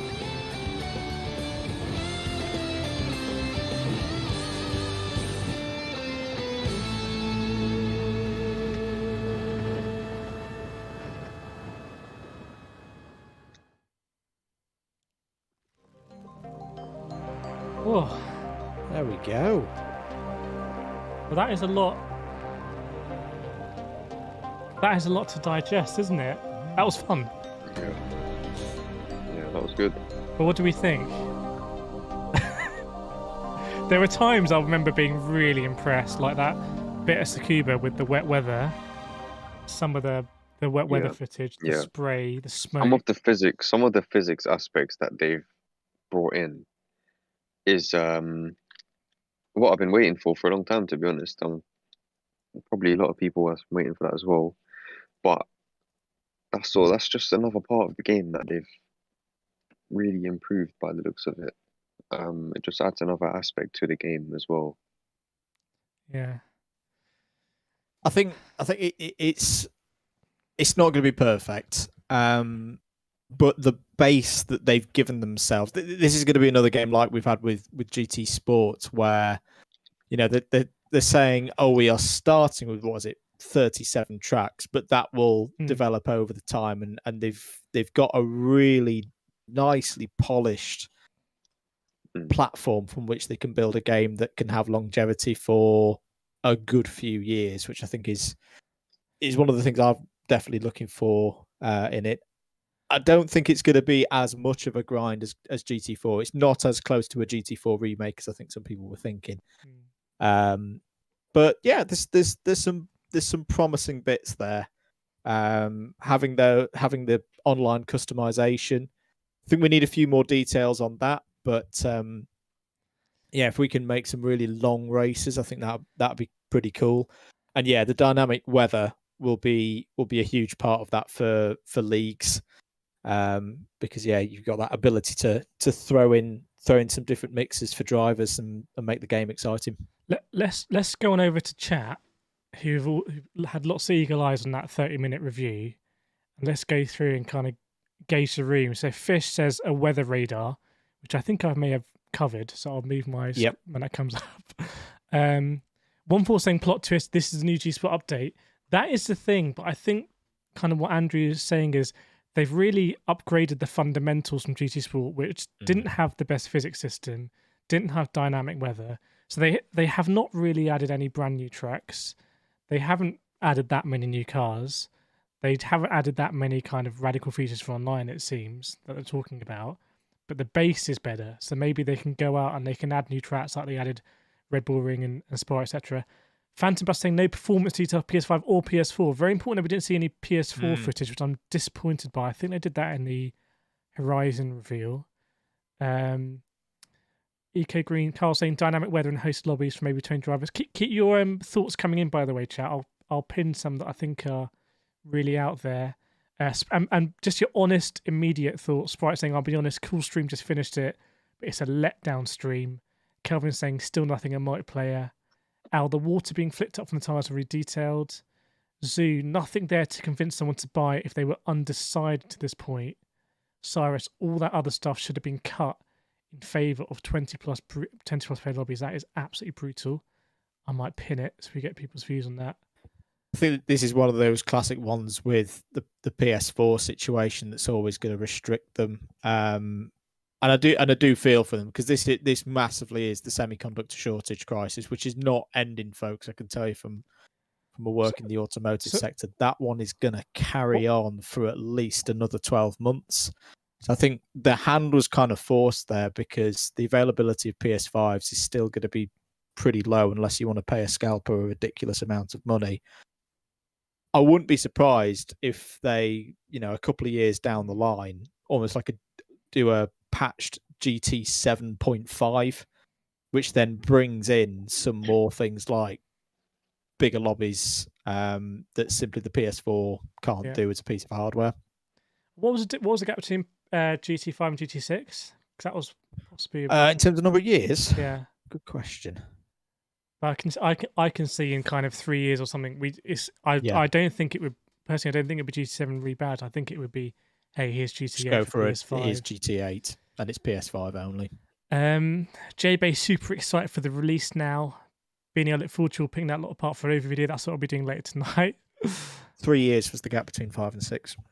Yeah, so I could see that.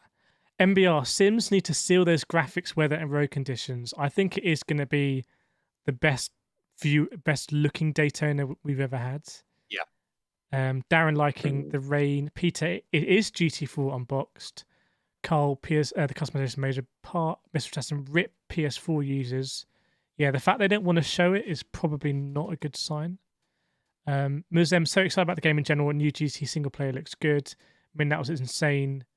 Oblivion, I think they're keeping a tight lip on online. Yeah, agreed. I think even the footage they purported to be sport mode clearly wasn't a captured kind of internal beta, which was a bit weird. Mr. Assassin surprise speed split screen back. Replays look good. Loopy saying, is that it? But I think it's, in terms of sentiment, just put a thumbs up if you really enjoyed that, and put a thumbs down if you're a bit disappointed, and we can kind of see what the sentiment is. I don't know what your thoughts are, Nathan, as someone who is very quick on GT Sport and looking forward to GT7. Yeah, I loved it. I think it's got a lot of nods to GT4, but also bringing its own thing into it as well. Like the cost. Well, I mean, you've got the online as well, which we never had in GT4. Not as much focus on a FIA mode. Well, no FIA mention. But there is no mention. But there is still a sport mode, which is good to see that if you want some competition, it is going to be there. Because I mean, yeah, like some people will enjoy playing that music mode. Some people will enjoy the tough competition. And I think that's what they're trying to cater for. They're trying to cater for as many people as possible, because there were so many people that played the older Gran Turismos, and yeah, like some people said, they sort of fell off with GT Sport because that was so focused on competition. Sentiment, but is... yeah, it's nice to see them bringing stuff back for a wider variety of people. I think that's a really good point, Nathan. It's kind of the way I can kind of very simply encapsulate the difference between GT7 and GT Sport is that GT Sport, sorry, in this reveal, there was nothing about a kind of FIA Nations Championship, but there was Music Rally. So I think that kind of shows the shift towards more accessible. And I think you are right. And I think I missed it. I wasn't on the ball at the time, but there's a lot of people that will be a fun way of getting into driving. And then maybe you head down to the GT Cafe and you try and complete the thing for the Porsche 911, and you hear from the designer about how it was designed. And then a few years later, you're buying a model Porsche 911 for your desk. So I think maybe that is the way. Interesting to understand what you both think about the sentiment as well. It's kind of a bit mixed in chat. It's ups and downs. So it's divisive.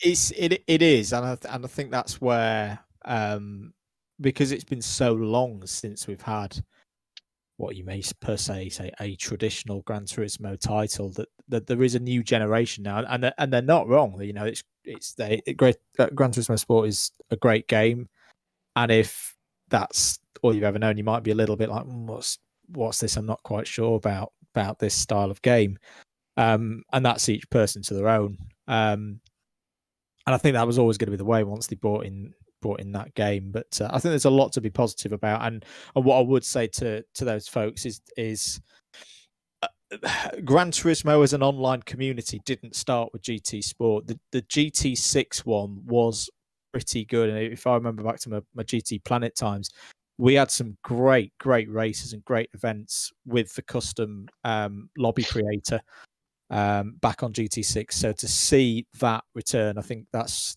a really positive thing for me. Would I like to have more cars? Would I like to be confirmed that you can do team endurances with driver swaps? Absolutely. But I think, again, that's where we come back to the limitations of the hardware and the decisions that they've had to take because of everything that's happened in the last couple of years. I'm content, I think, is probably my summary of everything that we've seen tonight.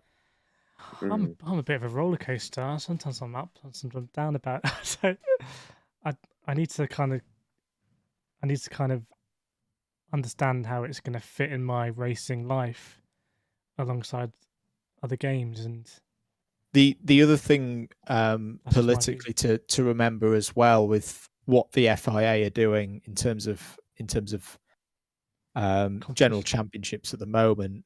Obviously, Formula One, I know it's different between FIA and promoters of series, but if you consider like Formula One, they've very much got their own series on their own game. The World Endurance Championship will have its own game within the next 18 months.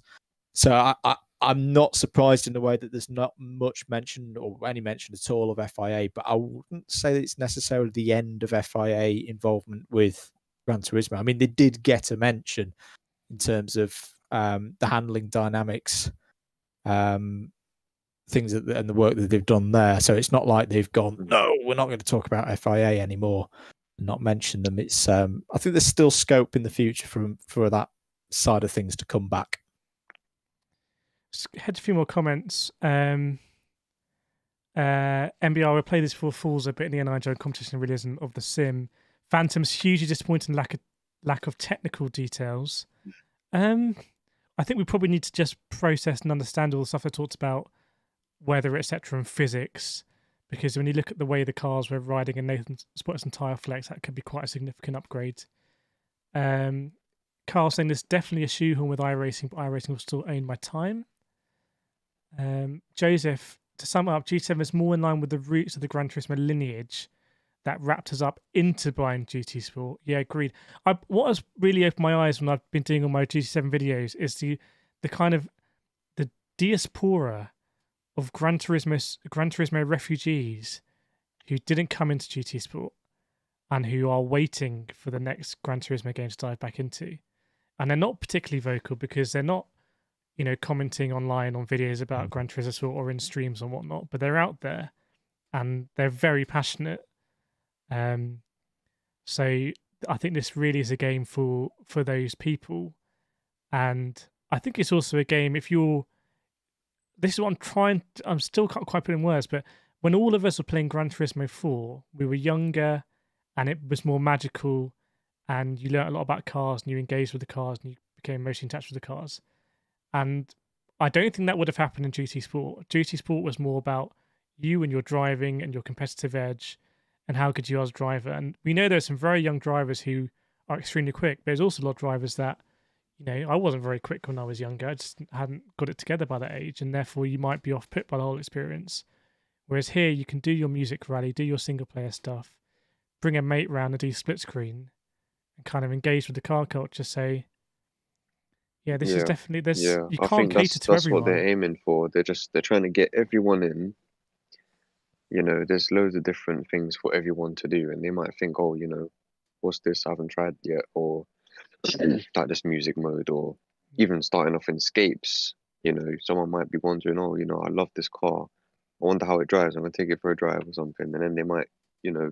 be feeling it and they might enjoy it, and then at least they've got, a bit of competition with AI or single player if they want it, and then they can gain their confidence and then go on to multiplayer racing if they wish. That's the thing. If that's if they wish, because there's so much here for everyone to take part in and enjoy in the game, and it's up to them if they want to dabble in anything else. But at least it's there for everyone. It's kind of a fun.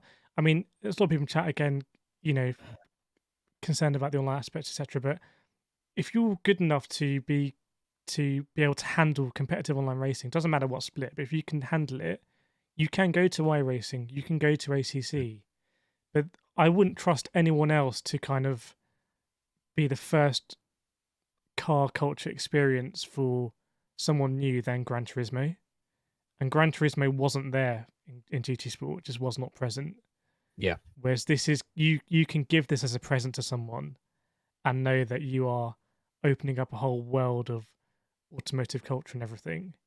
So it's interesting they haven't done, we were speaking very earlier, Andrew, about GT5 and 6, where they tried to just cater to everyone. NASCAR, rally, online, single player, premium cars, standard cars.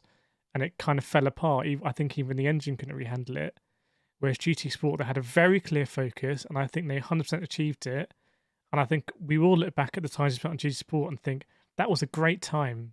That was a great time, and that's not available anymore, but it was a great time and we really enjoyed it. And GT7, I think, again, seems to have this focus, and I respect that, even if it's not directly catered towards me. That's fine, because I've been through that funnel. I've been indoctrinated with the car culture, and I'm there. I'm just trying to process it all, chat. I don't know if it's making any sense. I think we all are. There's a couple of thoughts I've had. You mentioned ACC earlier. That the comparison in terms of how it stacks up technically against ACC, I think is going to be really interesting. Now, obviously, ACC got kind of semi-ported onto the current consoles. They had to drop the graphics from the PC version massively, but their intent was to retain, the handling model and the physics that was the big selling point of that game. Yeah, they weren't going to sacrifice that. Was not a car collection game. It's a fantastic GT3 simulator if you enjoy your GT3 racing, and I think this is going to be an interesting aspect, say, taken from GT Sport, where Group 3 was a really popular class to race with, but obviously didn't have that same level of immersion and physics against ACC and against iRacing.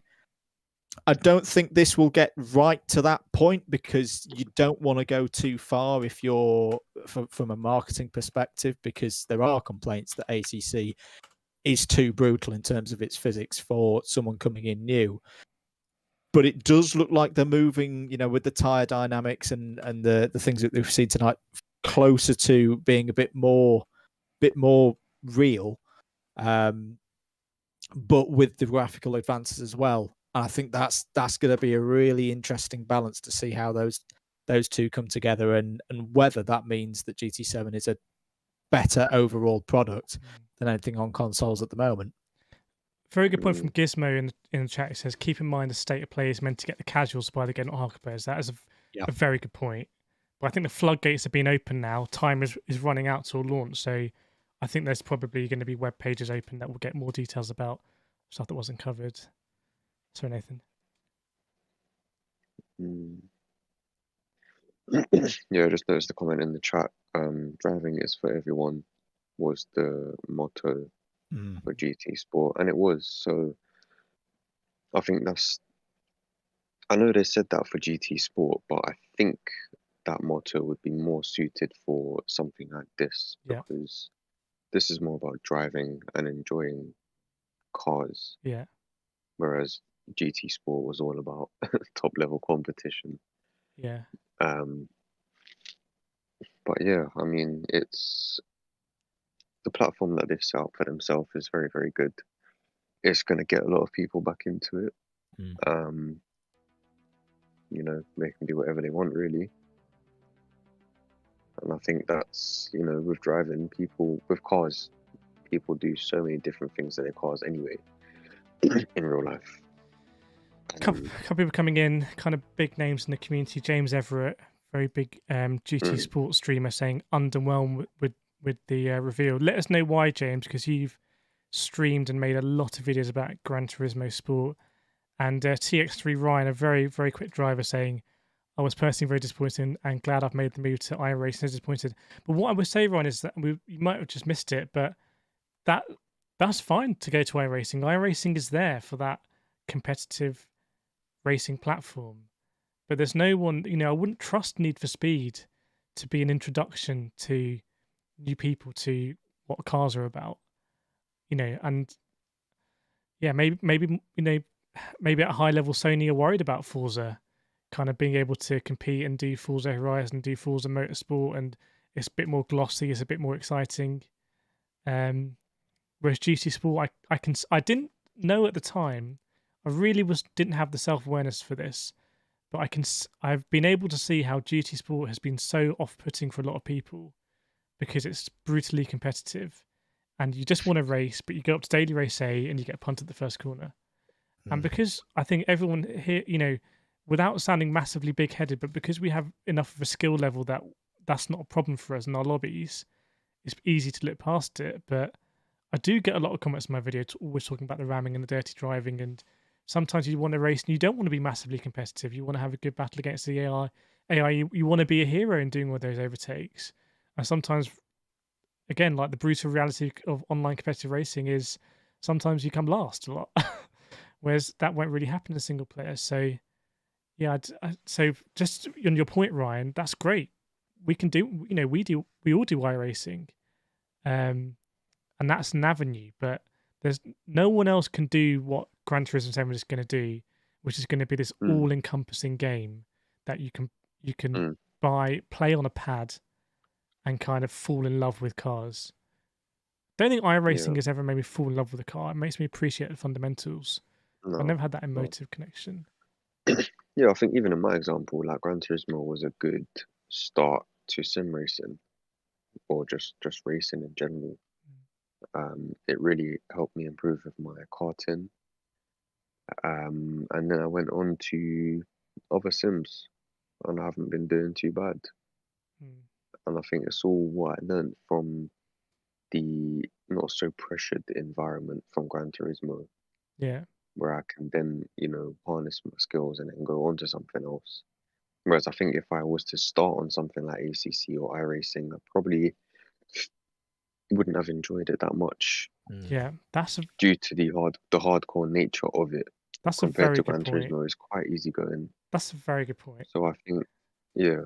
So I think for people who usually race at a top level, this might seem a little bit underwhelming, but I get the excitement about it because I've been through it. I've been through starting up on Gran Turismo, going through the ranks, improving, and also because I've played the old games as well, I noticed all the similarities and I get the feeling of what they're trying to bring back, and I appreciate that. Just taking a look at the weather radar now, so you can this is what the weather radar looks like, which is quite interesting actually. Cedric also pretty disappointed. James saying it looks nice. Richard, what this game will do is unite fans of the old and new GT, which is great because GT Sport may have alienated some fans of the esports focus. Yeah, exactly. Aidan saying, here's a thought, boys. It still has sport mode. Now, does that mean sport mode from GT Sport has been moved through outdated? And I think GT Sport will continue, just the servers will thin out, I suspect. James wanted to know more about the online, but there's a very good point earlier that this is a state of play. So probably find out separately. Limby can't see anything to complain about so far. MBR, what will I stream? So on this channel, I'll be streaming Gran Turismo Sport when it comes out pretty much. I think we'll move on from GT Sport. So do make sure to subscribe if you're not subscribed. You want to see a lot of Gran Turismo Sport driving on this channel, tips, tricks, guys, all of that kind of stuff. James said none of the issues that people have with GT Sport even touched on. That's a good point I was speaking about. Obviously, nothing about penalty system. I don't know what you thought about, but again, it's a state of play. So, but Andrew, I don't know what you thought about the lobby screen because you are accustomed to GT6. Yeah, it's we couldn't glean too much from the lobby screen. It did look a bit similar to GT6. So remembering back to the GT Planet game days when we hosted races on there. And I do take the view's point that it was very lacking in terms of what online features that were there. I think it's good to know that they haven't completely disregarded it from the game. You could probably have another 20-minute video on the online features of the game, and hopefully we'll get that in the next couple of weeks. But yeah, we'll have to study it more to see what we can find out. Yeah, I don't think people should look into this too much with like picking on issues because they're just trying to showcase what they're trying to do. I think issues are always going to be, even if they reviewed every complaint that everyone's had, there's always going to be issues with something. Yeah. But I guess this is just to showcase the game. It's not really worth spending time going over issues. They're just trying to show us their vision and what they're trying to bring to us.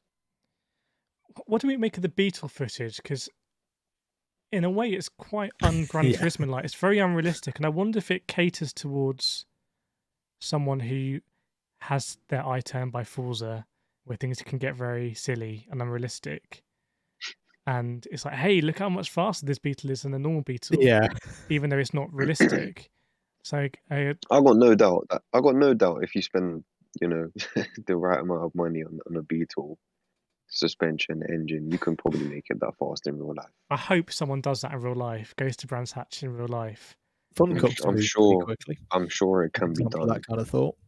But yeah, I wasn't quite sure of that either, and yeah, we'll see in due course what you can actually do. But I think it is good that you are going to be able to get back to that level of tuning that you could do in the earlier editions of the series, because that is something that really lacks, not obviously from Sport, but also from even from 6. It was tapered away a bit. So that's a thumbs up in my book for the level of customization that you can do.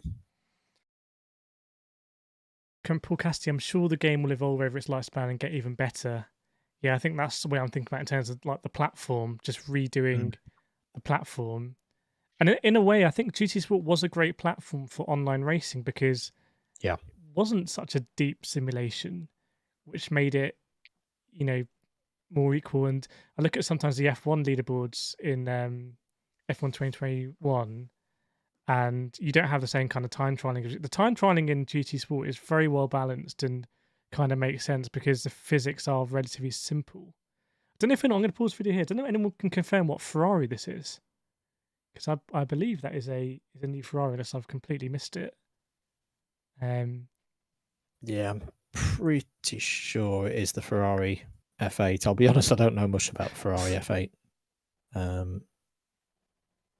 Yeah, I'm just looking at a Google image of the rear of the car now. Yep, it's the same. But okay, Is it not the? Is it the 296 GTB? Can anyone confirm? I will stick it in our Discord chat if I can get things working. I don't think it's not a 488. Oh no, it's not. No, it's not a 488. Let me. No worries, Gabriel. Glad you enjoyed it. If you have enjoyed it here, do make sure to hit that subscribe. It can be a lot of Gran Turismo 7 gameplay on this channel. I've got time off work and stuff, so I'm going to be smashing it. Welcome Sideways Sing, Minato, Tom Field. It's an F8 Tributo, which I think came up before. There we go. There's an image in our chat, Kireth. Okay. Well, I want to. We've kind of been a bit philosophical. Just want to turn to just simply, what are we most looking forward to? Because I think the bit that I remember being at the peak of my excitement was the dynamic weather and the Nürburgring, for example. It's raining one part of the track, it's not in another. You can't. I can't remember if Project Cars was like that actually, with the dynamic weather. They had a go, but in kind of a lot of Project Cars manner, the execution was maybe a little bit off. I think mine's actually a mix of the two, and I absolutely agree with what folks have said, that we need more information about the online, but that mix of having a platform on which you can do online races and customize your own races, but mixed in with this new dynamic weather model. I think that is something that as someone who in the past has hosted league races, done league races myself, I'm really excited to see how that works, because I think that could. It's very easy at times, I think, to see, and we sometimes see this with GT Sport, that if there's a race coming up there, it kind of ends up being that there is a formula. You know, there's a particular car that is OP compared to the rest of the field, and there's a tire strategy formula that if you don't run with this formula, you're not going to win.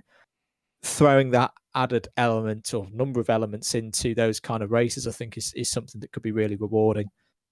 And maybe that is, you were saying earlier, Andrew, about Gran Turismo has always put these things that just completely change the game, like GT Academy and stuff. And maybe this is the bit that really changes the genre.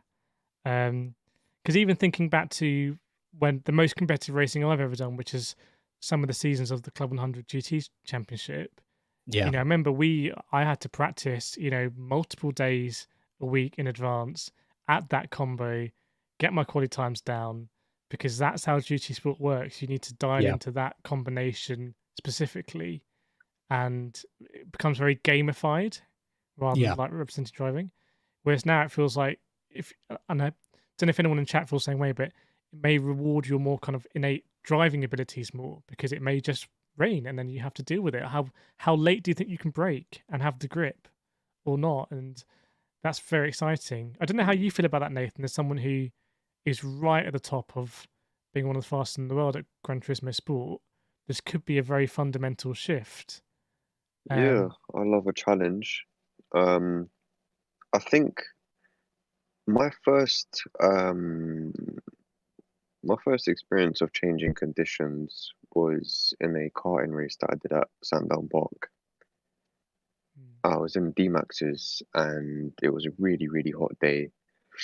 It started raining and the track got wet within about, I think, 3, 4 laps. The track got started getting wet, but I just adapted immediately because, I mean, I felt all the confidence that I had gained from all the sims that I've played. I just felt like so comfortable that I had the skills to adapt. And I feel like, I don't know, it might just be my feel of the game. It might just be a cautious attitude, but it's definitely a good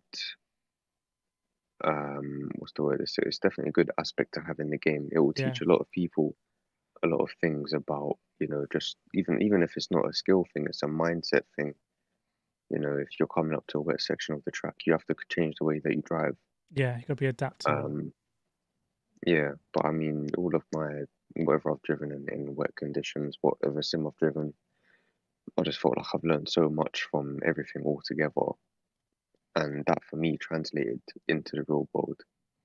I think, and that could be it could be so good for so many people to learn that, even if they're in their car on the road, and you know you get a sudden rainstorm or something, it's definitely beneficial. I think that Nathan's picked up on a really good point there. Game wise, I think the game that I've enjoyed dynamic weather with the most is maybe a little bit of a left field one. It's Grand Prix 4, which had the ability of you know, a changing wet to dry to wet line, but it was always like, well, it's consistent around the circuit. It wasn't that element of like, say, the first sector of Silverstone is particularly bad, but sector 3 is okay, and sector 2 is about in the middle. That is an aspect that you really do when you race in real life, and Nathan will know this from his, as he says, from his karting experience. Wilton Mill is the example that I'm going to give from the Club 100 world, where it rain will fall on that circuit, but it will not get the rate at which the track changes is completely different.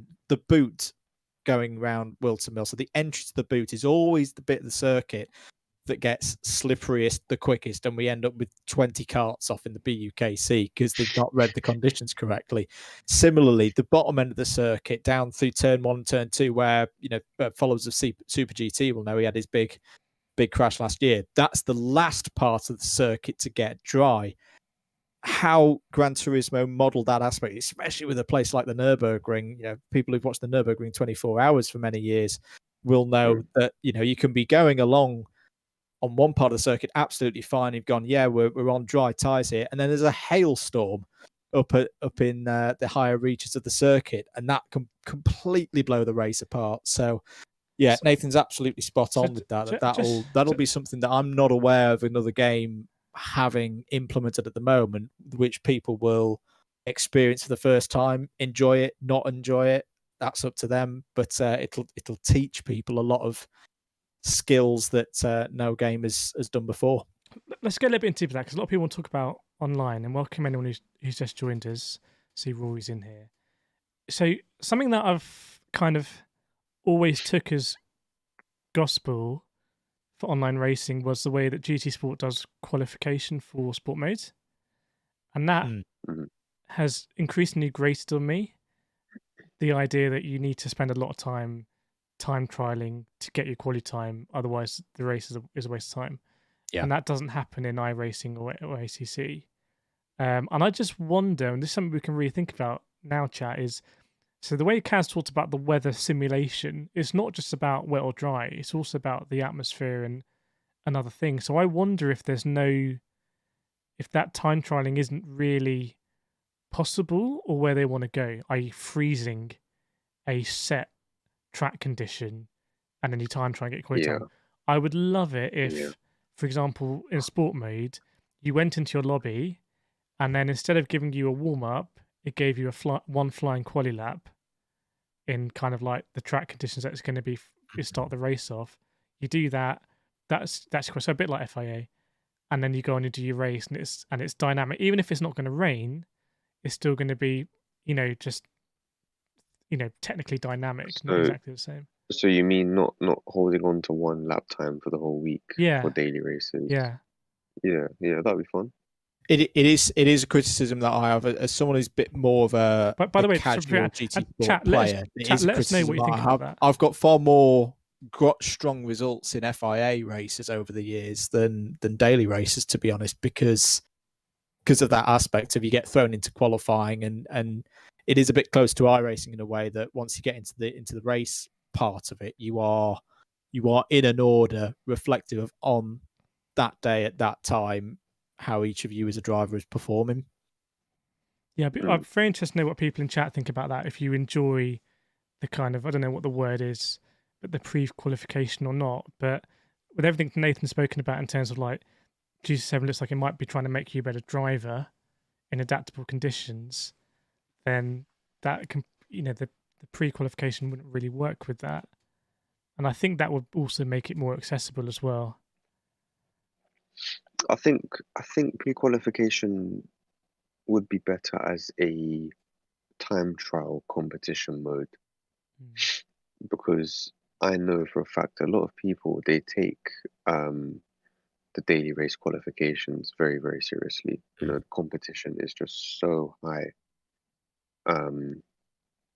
But I mean, if those were regular time trial competitions, they'd work fantastic, because you could be performing really well one day when you set your time, but then you might not be performing so well for the races for the rest of the week.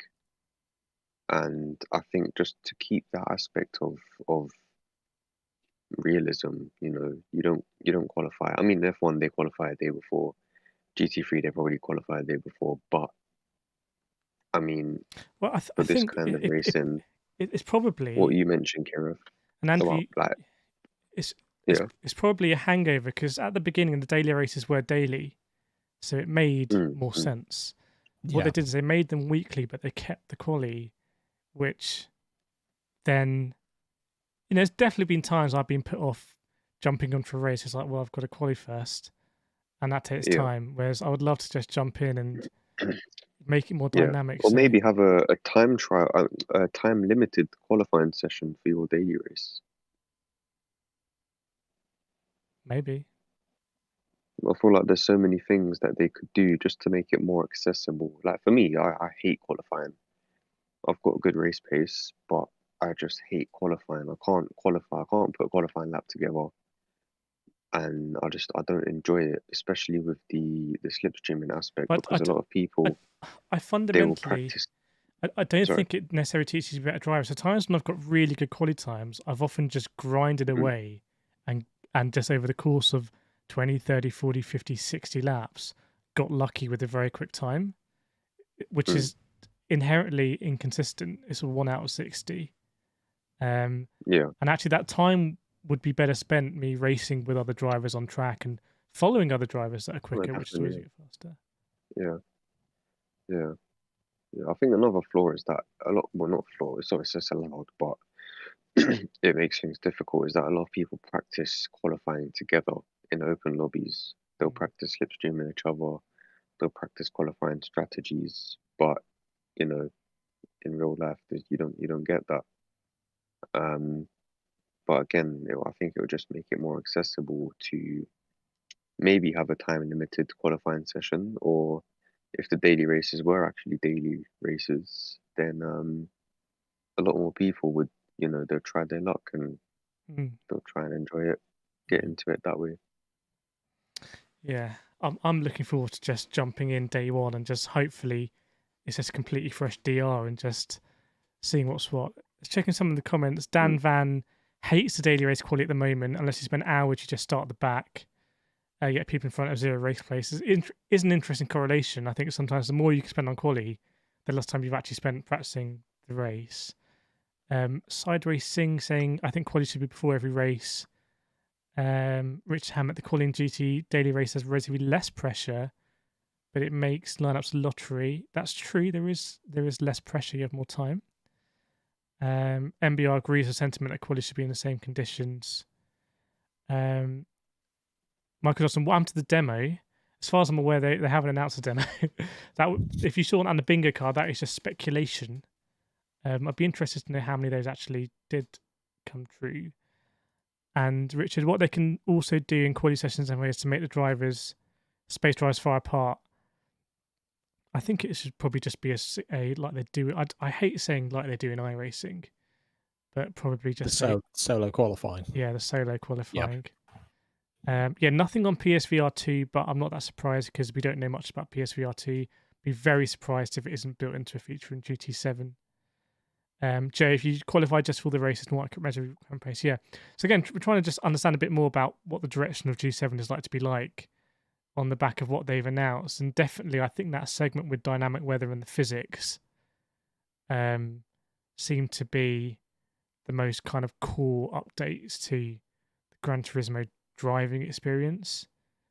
It is almost weird just how, I know it's state of play, but how little mention there was of sport mode or competitions. I don't know if there was some issue with the FIA and the license has abruptly come to the end for the reason that Andrew mentioned, and that's pulled the rug under their feet. But it's a bit weird, because GT7 has sold, I think, over 10 million copies, and that's 10 million people playing sport mode. Who if you've just really enjoyed that experience, you might be a little bit confused. There was one small mention of a sport mode. There was. They said here's sport mode. Yeah. But then they didn't show. I think it'll be there. It will be there, but they didn't really show anything of it. I think the footage they showed was actually looked like it was single player footage. They basically said it was going to be. No, it was multiplayer. It was at the. That's Trial Mountain. Oh, what was that track? Yeah, there was that Trial Mountain. If you look at all the names, they're the same names as the single player one. They showed the lobbies. Oh. I may have missed something, but I think I'm pretty sure in any event they haven't really talked about it much. I think it will be there. I think if they mention sport mode, we all know what sport. It's definitely going to be there, but it hasn't been a focus of this presentation, which might be for very sensible kind of coherence reasons, or it might be because it really is no longer a focus. Maybe it's not profitable to run that many servers for a non-subscription game. I don't know, but yeah. And it's hoping we can do crazy engine swaps. Yeah, I love doing it. It's like swapping out the complete drivetrain. But again, Nathan, like nothing really on BOP and like nothing on how the PP system is going to work. But again, you wouldn't really put that in a state of play trailer. I think it would just be too confusing. No, I think this is just to show, what they're bringing to the game, like update wise. Not really issue wise. I think when they announced the drag race, and they said, I think go on. If they start announcing like penalty updates or BOP updates too early, it's just gonna raise an expectation that they might not meet. That's true. Or they might not want to. They might have got it all sorted, but they might just not have wanted to mention it yet because they just want to show us the game first. Yeah, that's true. What to expect. The new, like the groundbreaking new things that they're bringing. Physics aspects, weather, dynamic weather aspect. These are all like the big game changers. Yeah, I'm looking for this trailer. I want to see it when it comes to the dynamic weather again, because I wanted to see if there was actually a dry line appearing at Tsukuba, because that would be pretty mad. Oh yeah, Thanks, Jumbo, for the yeah, there was, £5. yeah. DeLorean in the game. I didn't see a DeLorean, but that would be very cool. That's very much a daily race A combo. DeLoreans. I'm going to pause footage here. Thanks, Jumbo, for £5. Really hope you've enjoyed the stream tonight. I pause the footage on the lobby screen, and there is a dynamic weather indicator at the top. So I don't know if you would increase that for dynamism Oh yeah. or what. Or that. Yeah, there is. Yeah, ACC has something very, very similar to that as well. Although in ACC, I think it shows you 5 minutes and 15 minutes ahead as well, which you would know if you're, on the pit wall. Yeah. You would know that. And if there is going to be rain during 15 minutes, it will show it. Yeah. But that's very I'm just trying to think good to see that. how this is actually different from GT Sport from what I'm seeing. I know they've added the UI is a bit different, but fundamentally with the chat, with the cars, it's just pretty much that dynamic weather indicator. To be honest, the menus and the UI for GT Sport is just so simple and easy to use. I don't think there'd be much use in changing it around too much. Yeah.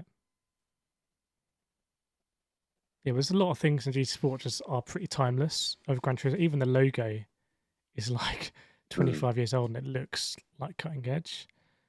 If you've got any questions in chat, by the way, let us know, or anything else that you have spotted that we haven't picked up. Welcome chat building as well.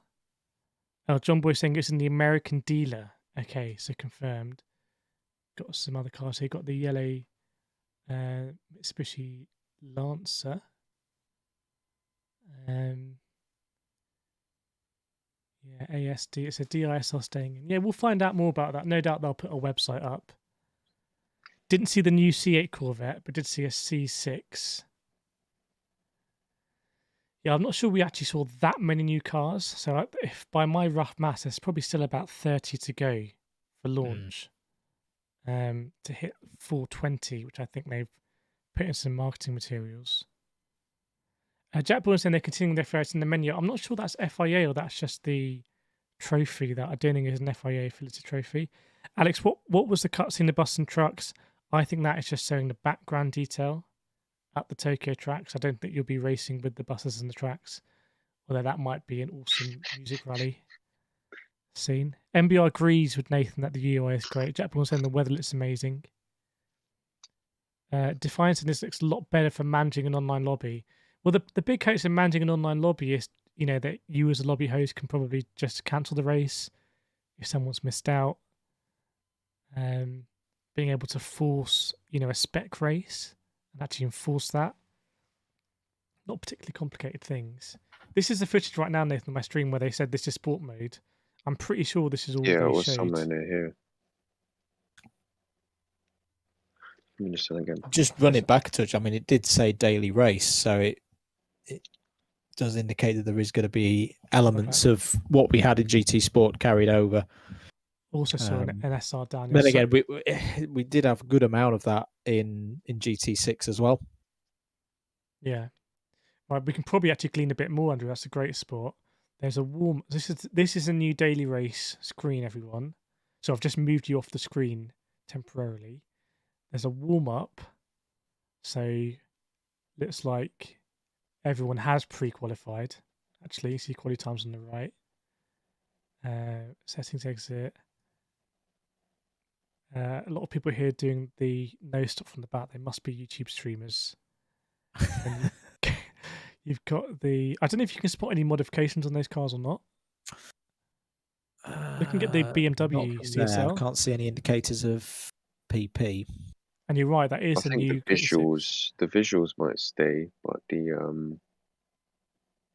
is the indication of there's the dynamic weather indicator on that screen as well. So that it could be that there are that dynamic weather would be in your daily races. I mean, they've made that much of a thing about it. I wouldn't see why they wouldn't put it in the daily races. That could actually be a really interesting bit if This is race A, by the way, but I guess it might be zero. if you say they want to set a daily race to the Nürburgring or Le Mans or Daytona. Daytona would actually be a really good one for this. That as the day goes on, the time of which your daily race is could change.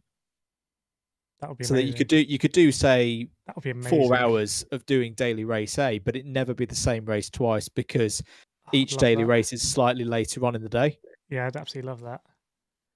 The only thing is here it's 6:30, which seems like quite a fixed thing, unless it was going to go in increments. The time here is 8:50, but that would be absolutely great. Josh Hill saying body kit on the blue Audi. Where was that, Josh Hill? Oh, that is true. That is true. In the top right, it says it's 8:50, but the track time is 8:30. Yeah. 6:30, sorry. Aidan, another question online. I didn't see an indication here, but you reckon they'd bring back shuffle races from GT5? That's a question for you, Andrew, as a resident GT5 expert. Oh, that's you've caught me there. I can't remember that one. Too long ago. I'll have to look it up. We'll get back to you. Was. Yeah, really hope you've enjoyed it, by the way. If you are new here, do make sure to hit that subscribe button. I race with Nathan, and I get commentated on by Andrew. Is normally how it works on this channel. So there's a lot of racing for you to look forward to. You won't regret subscribing. I can actually guarantee you that. Josh says Toyota near the bottom. So the RZ, is that the rear wing on that? You saying the whole body kit?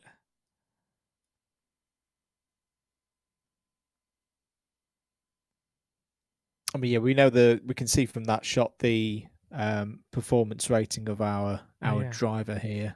So he's in 11th place. He's got terrible connection.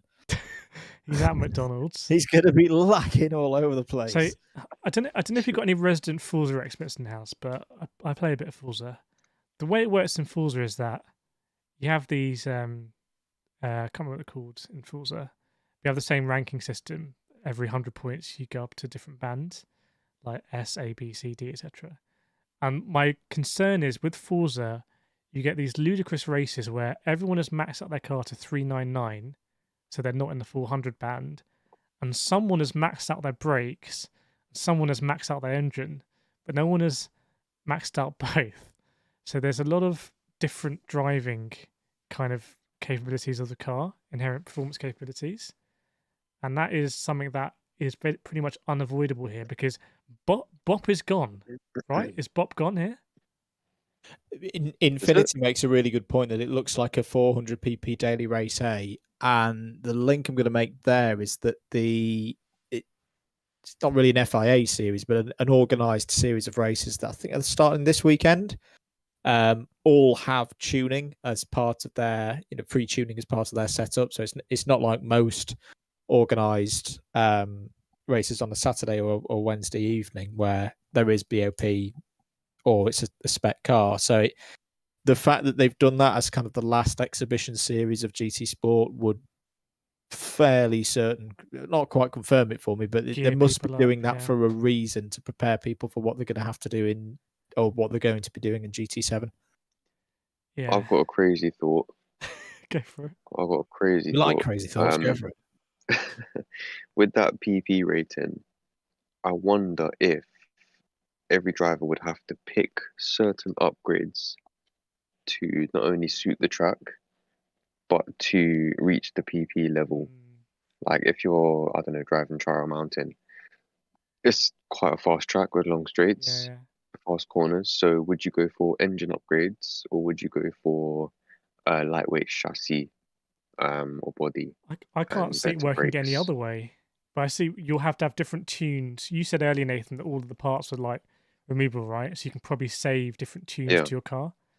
So yeah, I think you have your Trial Mountain tune and yeah. Would you go for a light body and nice brakes, maybe ECU, or would you go straight out for turbo, good intercooler? So that is brakes. That is and by the way, so Al makes a good point. It's been great having Andrew and Nathan input. And MBR says, follow Andrew, he's OP. Yeah, sorry. Do go follow and subscribe to both Andrew's channel, Double Dash Motorsport Media. You get a lot of commentary on real world and virtual racing, and also follow Nathan's channel as well for Nathan's karting and doing a bit of streaming now as well. I think you can both. A mod will pop your channels in, no doubt, because the mods are OP. But the grind will be real on DDMM as well. We've got it on pre-order. You will have to put up with pleb spec PS4 because I can't get PS5. Well, there you go. But, you want to know it runs on the PS4. Andrew's got you covered. Yeah. If you've not got it on pre-order, you'll be able to see it on release day of what it's looking like over on our channel.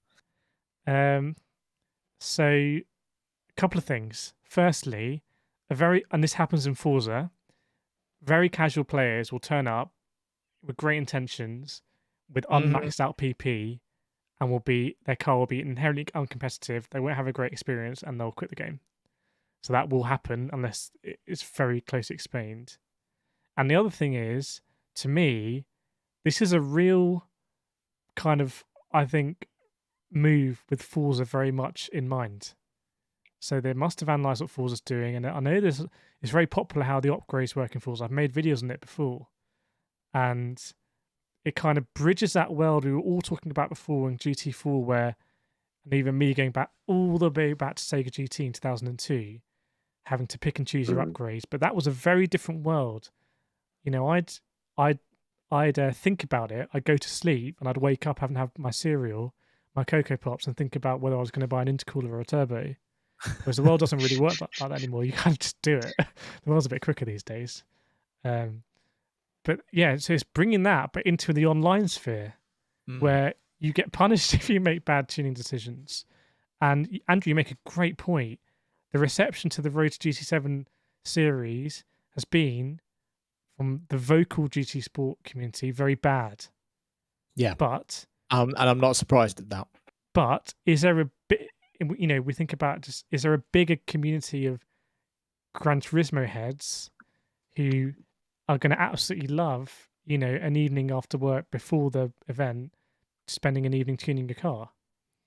It's probably where that you have got the two sides of the coin of your, I hate to keep using the word traditional, but it's the only word I can think of right now. Your traditional GT X, as in there's a number there, drivers who are used to that tuning aspect and doing something up.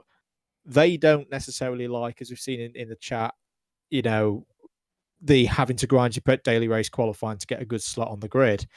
And then on the opposite side, you've got your GT Sport players who, or some of them, really, really like that, and that's fine. So yeah, I can understand why there may be a bit against a more tuning basis, but I would hope that Polyphony would take that into account and provide challenges online for both ends of the spectrum.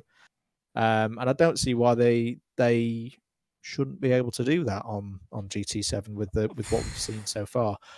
I've just been having a look at shuffle races. This was something that completely missed me by in GT5, and I think it's because I was a poor student at the time, so I probably didn't have a PSN paid for online account, but it actually sounds like it could be another really interesting thing if they brought it back. So for those not aware, it was a lobby where you join in, and it would be, here's a good comment.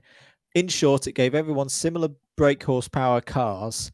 It would always be close racing. If you did well, or once in the next race, you would get a car with slightly, or if you did well, you would get a car in the next race with slightly less power. If you came last, you'd get a slightly better car.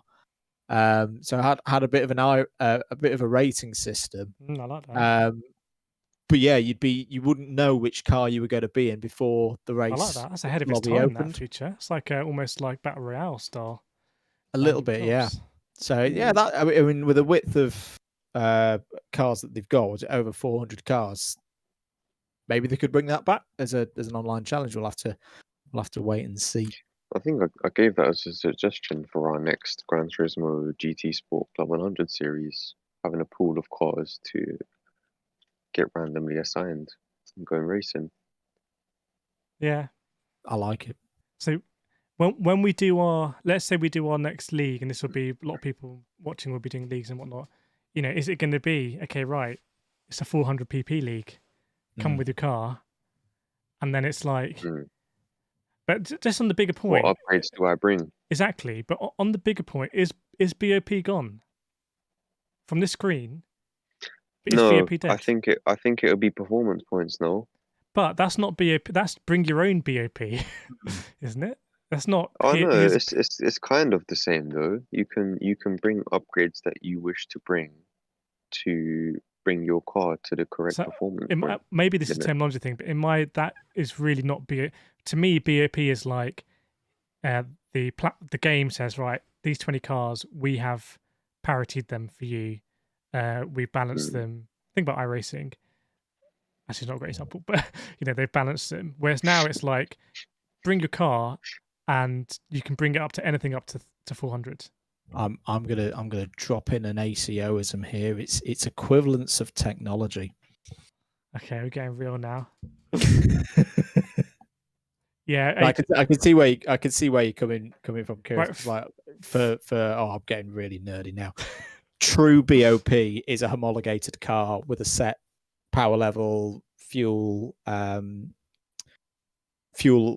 capacity, and things like that. So yeah, if you are able to start tinkering that with any race that you choose to come into, it's not true BOP. How did we get onto this? How did we get onto the semantics of GT3 racing in the real world? Florian saying Kaz says BOP says, do let us know we've seen that, Florian. Welcome, Luke Battersby. Nathan was he was singing your praises earlier, and I think you make a very good point.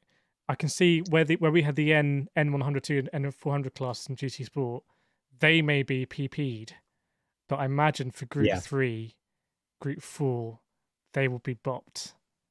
Maybe that's why we haven't seen the bop. It's one of them things that we just have to wait and see. I'm sure they'll sort it. I'm sure they'll come up with something. But yeah, that is one of the things that I think we've all been trying to kind of say, is that in terms of catering for both audiences, for your people that love tuning, and my most popular video on GT7, which has about, I think, 200,000 views, is about road cars in GT7. And I don't really drive a lot of road cars, but I know that they are the aspirational thing, right? Because you drive this Scirocco and then you can actually, you know, it's easier to retain in real life, right? So people like tuning up the road cars because you can, you know, it's closer to what you drive in real life. So maybe we'll see more of a, maybe this is how you fix Daily Race A. Maybe this makes Daily Race A alive because you can tune it and you can get rewarded for, you know, getting dialed into your, you know, really handly Daily Race A car, or you've got a massive engine in it, but you can somehow make it work in the corners as well. This Daily Race A series that they had where they had Mustangs against little Fords in GT. What do they call that? No, it's in real life. Yeah, it's old school rally, wasn't it? You'll know, Andrew. They had like the big Rovers, something like that. It's all called touring cars. Fly past them on the street, and the minis and the little cars them in the corners. It's something that happens in historic racing a lot. That I remember. I think it was the first race event I went to after lockdown 1. That you had very, very loud, heavy, high power. I think it was Mustangs then, and then you've got little Ford Cortinas from the 60s and early 70s running around, which were great in the corners, but would get blasted by on the straights. So again, I mean, there's so much they could do with this. It's just endless possibilities, I guess. Yeah, and I think a lot of the drivers who I really respect in Gran Turismo Sport, I think of people like Marky Boy, who's GT Camry finalist, Roswell as well. They are never afraid of taking a road car on comfort softs or comfort hards and thrashing it. And I am very afraid of that. I don't understand the weight transfer and whatnot. So I can see like this. I can see me actually getting to Daily Race A and getting to the road car side. I can predict the future. I can see that I can get into this and I will want to, in my life, buy one of these cars. And I think that is exactly what they're going for. So it's starting to make a bit more sense. Interesting that it's still going to be 2 laps. I don't know if they've been doing kind of internal betas, and this actually is a screen from their internal beta, which would be very interesting. But that's a great shot. Oh no, the bots are out in the chat. I'm on it. I'm on it. And I don't. I might want to visit later. Oh, Kireth. I'm joking. Are there any other screens that we saw? I want to go to that CFG screen. Don't know if you can remember where that was. Oops.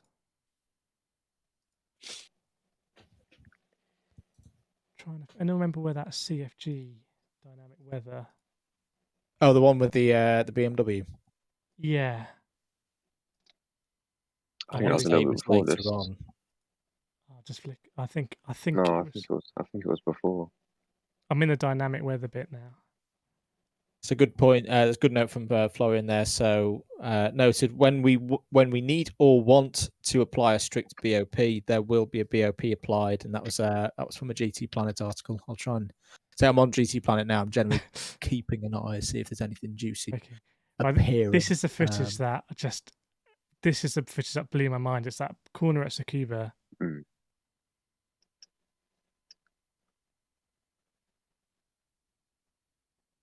And seeing the See that in itself, what I mentioned earlier about how I felt in that car race that I did, where I was changing conditions, like this aspect of, you know, the track's dry at first and it starts raining, and then it dries out again. You know, that adaptation that players are going to learn throughout their course playing this new game is going to be beneficial in real life as well. You know, you could be driving down the road and have a rainstorm on the motorway or something. You've got to adapt. You've got to show a bit of caution, and this is just going to teach them that. I've just thought of what we should do for Club 100 League races on GT7 is have the dynamic weather, because of course we want the dynamic weather, but you're only allowed to use slick tyres. So if it starts raining, tough. Got to be on the slick tyres. That's another huge thing for the daily races, right?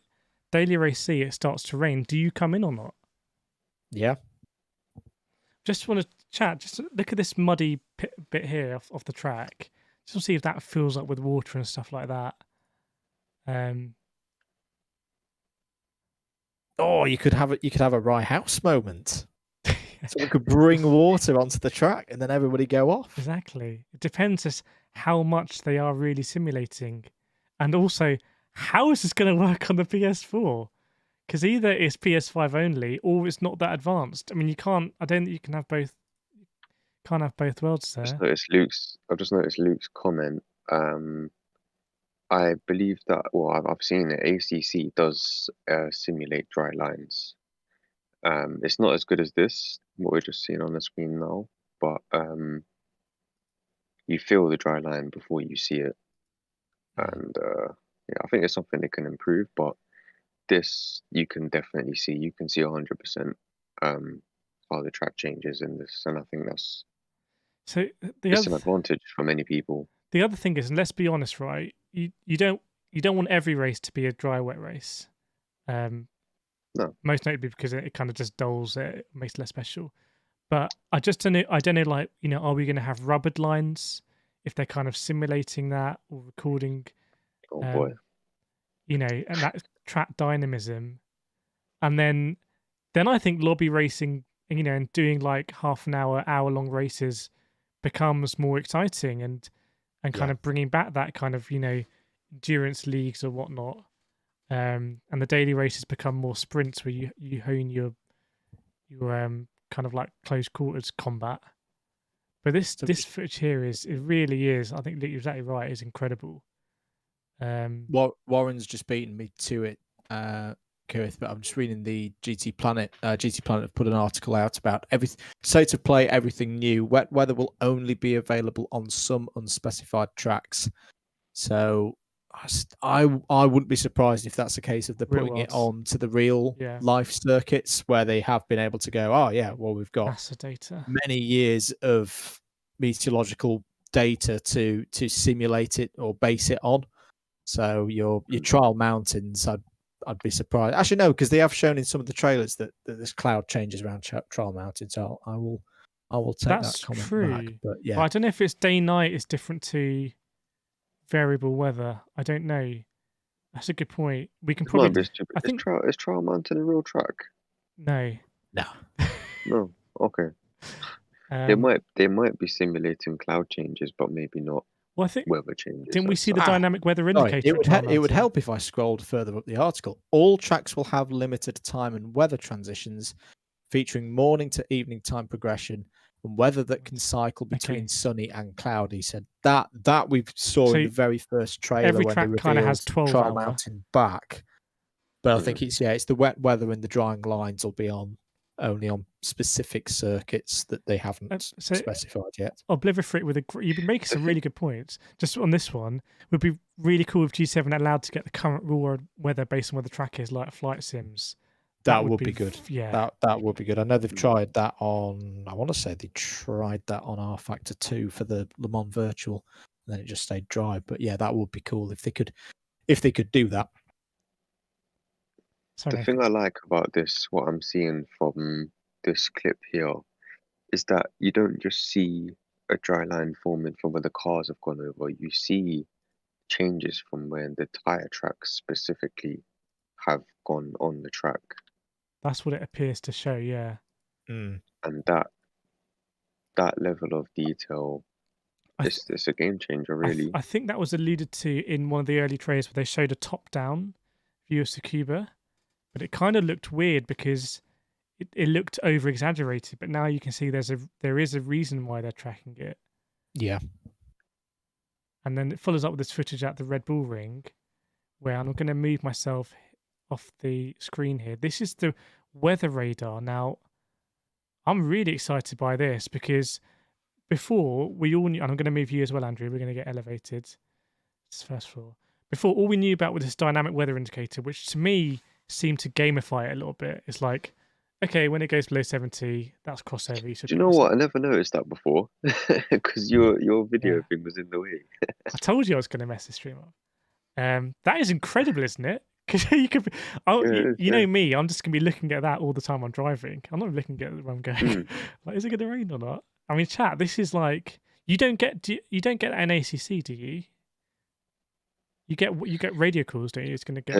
There's no live weather indicator. There's just on one of the HUD displays. There is just a time with a picture of a cloud or a sun. So it'll show you 5 minutes in advance, 15 minutes in advance. If it's going to rain, it will come up with a cloud of rain. If it's going to stay sunny, you'll just see sun. I mean, that weather radar just. And the thing is, if it is really dynamic, and by dynamic I kind of mean random, it's just this is the bit that I remember being really excited about when we saw the trailer, because like I can't wait in an evening to log on to my PS5 and do a daily race, because anything could happen. I could get lucky with the weather. I could, it just. Chat, are you also excited about it? I mean, this is real. This is, I think, genuine game changer stuff. What can run a good wet drive model would help. Yeah, interesting to see. But I think, again, if the physics are as they say, and we'll look at the physics bit in a little bit, then it should be. J-Bro, PS4 will overheat and die itself. Yes, Quite possibly. Yeah, well, you'll be subscribe to Double Dash Metal Media and you'll see it live. You'll see it live. See everything just go poof. Let me know how to pronounce your name, Alafe Lucas. I'd like to have sudden weather changes a decisive factor on daily race. I would as well. I really would. I said this before in another stream or video, I can't remember. But I think we'll look back on GT Sport and it will feel very static. It would be like the races were really static. The time of day was like it was like you were driving on a track where time had frozen. The quali and the race, nothing changed. And I think we'll look back because I think this is going to set the trend. And there's something you kind of feel in iRacing. Thing I'm wondering. Sorry. Hey, go on. Was that? I was saying something you the feel. only other thing I'm wondering. Oh, God. The only other thing I'm wondering is if they're simulating tire tracks that much to that detail, are they also going to be simulating tracks rubbering in? Yeah. But the thing is, is there a point doing all this if you're not going to have endurance races? Do you get it? Mm. Are you either going Yeah, to I get accelerate it. stuff so it's silly? Mind you, wait a minute. Can you Yeah, I know. just flick your video forward? Just I know. actually, no, It's no, the just laps. rewind it by 1 second. The laps are going to. Oh, this is a 10-lap race at Tsukuba. Because the lap. Yeah, it's 10. It's at Tsukuba though. Oh, okay, okay. Because this lap counter at Red Bull Ring in the BAC mono says 1 out of 4. Yeah, But this. initially, I thought it said 40. I know. Okay, yeah. So 10-lap race. Yeah. No, we haven't seen any high lap counts yet, have we? No, this is confirming a 20-car grid at a 10-lap race at Tsukuba. Mm. But to that point, this either you had to accelerate time, or it ends up a bit like FIFA, where it's just like it's such a short approximation. You have like a million chances. I would love a kind of more of a Yeah. one-to-one realization. Well, that's the thing. The way that the dry line formed at that corner in Tsukuba is not. It didn't look accelerated to me. It looked as if the sun had come out, the cars were running over it often, and it dried out naturally rather than a sped up drying off the track. Well, I mean, I don't know. I mean, either it's a long race or it's accelerated. I'll play it now. I don't think it was a particularly long race. It didn't look like it looked like it dried out within about But 10 laps. but then that's significantly accelerated. We'll play it now. See if we can spot the same car going round. Yeah, it's a See how many pack. laps It's the they've done. orange one at the front.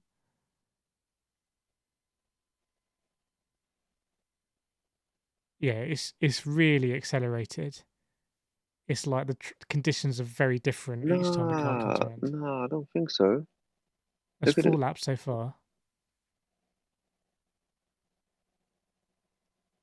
5 laps. I think it's probably be a 10-lap race. 6 laps. I don't really think that's accelerated, you know. 7 laps. Let me just see the end of it and then we process my thought. 8 laps. So I suspect. Okay, so I think we saw 8 laps. So it's about a 1 minute lap at Tsukuba. Mm. So in the course of 8 minutes, would it? That's quick. I don't think that's accelerated. By the way, I think it has been confirmed that there will be accelerated time of day. So Kaz has said that you can accelerate it. Yeah, but I actually don't know whether, because I know rain comes and goes very quickly. I know in karting race I've done karting sprints at Daytona Sandown Park as well, and it's rained and got dry. Yeah. When I went there on that hot day, it was bone dry, hot, sunny, and it rained, and it took about 4 laps. So that's about what, 3.5 minutes, 3 minutes to really start getting wet. And then it stopped out of nowhere, and the track was dry again within about 4 or 5 laps. There is a screen, Gary, where the spray does get very. it's like they almost cut 20-30 minutes through. You think there I might know be from a commentary experience when it's days when it's like heat race after heat race that you know you can have an 8-minute heat race, one be completely bone dry. I've seen it happen when the next one's been an absolute quagmire and someone who's taken a punt on putting a set of wets on has won by a lap, and then within another 2 heats it's back to dry tires again. So yeah, a lot can happen with a warm track and weather dynamics in the space of an hour. Just going frame by frame, because is that 4GT again? Are those really light bits that come? Are those transitions? I'm having having a look. I'm trying to find. I'm going frame by frame because I know there was a couple that I remember like, oh yeah, is that big spray or is that a transition? Look like the Roadrunner version for me. Yeah. Oh, we nearly lost it there. That green Lambo. It's great to see like this actually. Yeah, they're properly come. Ah, here we go. So this screen here, this almost like an atmospheric thing, isn't it? Like a fog.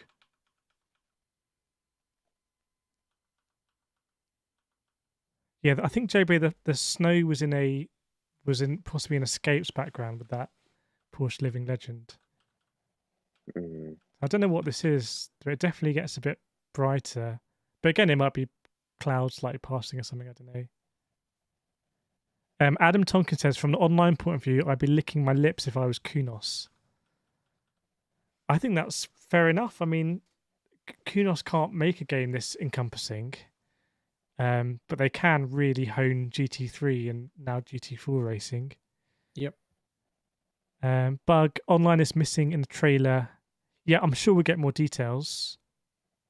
Ali, you don't know if it's an online racer. That's true. I've the only online screen I think I've seen is that daily race screen with the different usernames. Eric, do you think it'll be multi-screen friendly? Do you mean split screen? Because they have confirmed split screen. But so I was trying to get to I this. love how that's being. They're not the first game to do it, but I love. I'm going to put Grandpa hat on here. How they're saying that that's a feature. It's like 15 years Split ago screen. that was standard. That's how you experienced games like this with your mates. As I say, when back to my first experiences with GT1 and GT2, it's like when online wasn't a thing, it's like of course it's got a split screen. Otherwise, how would you play it with your mates? Anyway, sorry, that's me being old and cranky in the corner. That's fine. The other bit I think I don't know whether we've touched on, and there was some shots of it around Le Mans, is that it looks like there's going to be multi-class racing, or at least the ability to set up multi-class racing. Because there was some shots of like a Le Mans race Andrew, start with prototypes and GT cars. If for a 20-car grid, is it? By the way, do we know if that lobby was 20 cars rather than 16? Because that would be interesting. I'm not sure. Don't know. This one, I don't know. Was that a sport race? That the one at Red Bull Ring. the Tsukuba clip that we just saw from inside the cockpit. Let me just go. It said there was 20 cars. It said in a replay 10-lap mode. race. Because I remember sport mode was the only one that was 20 cars, but if they've now put 20 cars in, Well, it might be single normal player. lobbies. I don't know. Oh yeah. But I think 20-car lobbies I know for us it would be nice.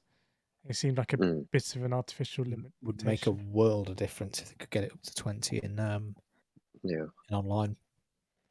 By the way, this bit here, Nice to have it higher, but I remember looking at the shadows here and thinking these shadows don't seem right.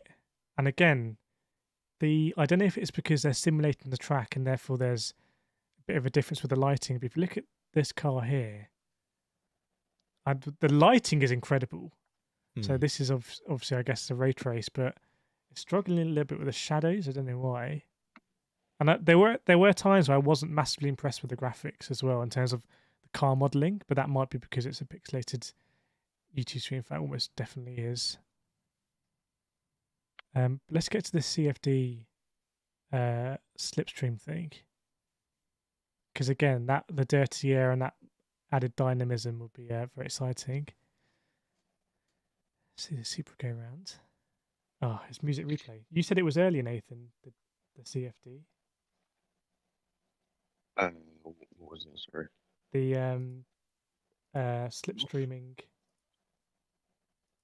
Yeah, I can't remember exactly where it was, but that's going to be another big game changer because having the slipstream at 0.75 of a second on literally an on and off switch from 0.750 to 0.751, you could lose the slipstream. That is it's such a big aspect of the game. Here we go. It makes a lot of races very different to how they should be. So this is the physics bit, which I think, along with dynamic weather, was, I guess, for like the hardcore fans, the most exciting. Here we go. Yeah. See that spray coming up. It looks to be a different refresh rate. Looks to be it's not particularly fluid, but it's better than GT Sport.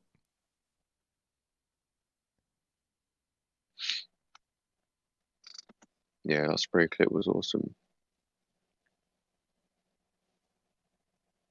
I think you said you saw some tyre flicks in it.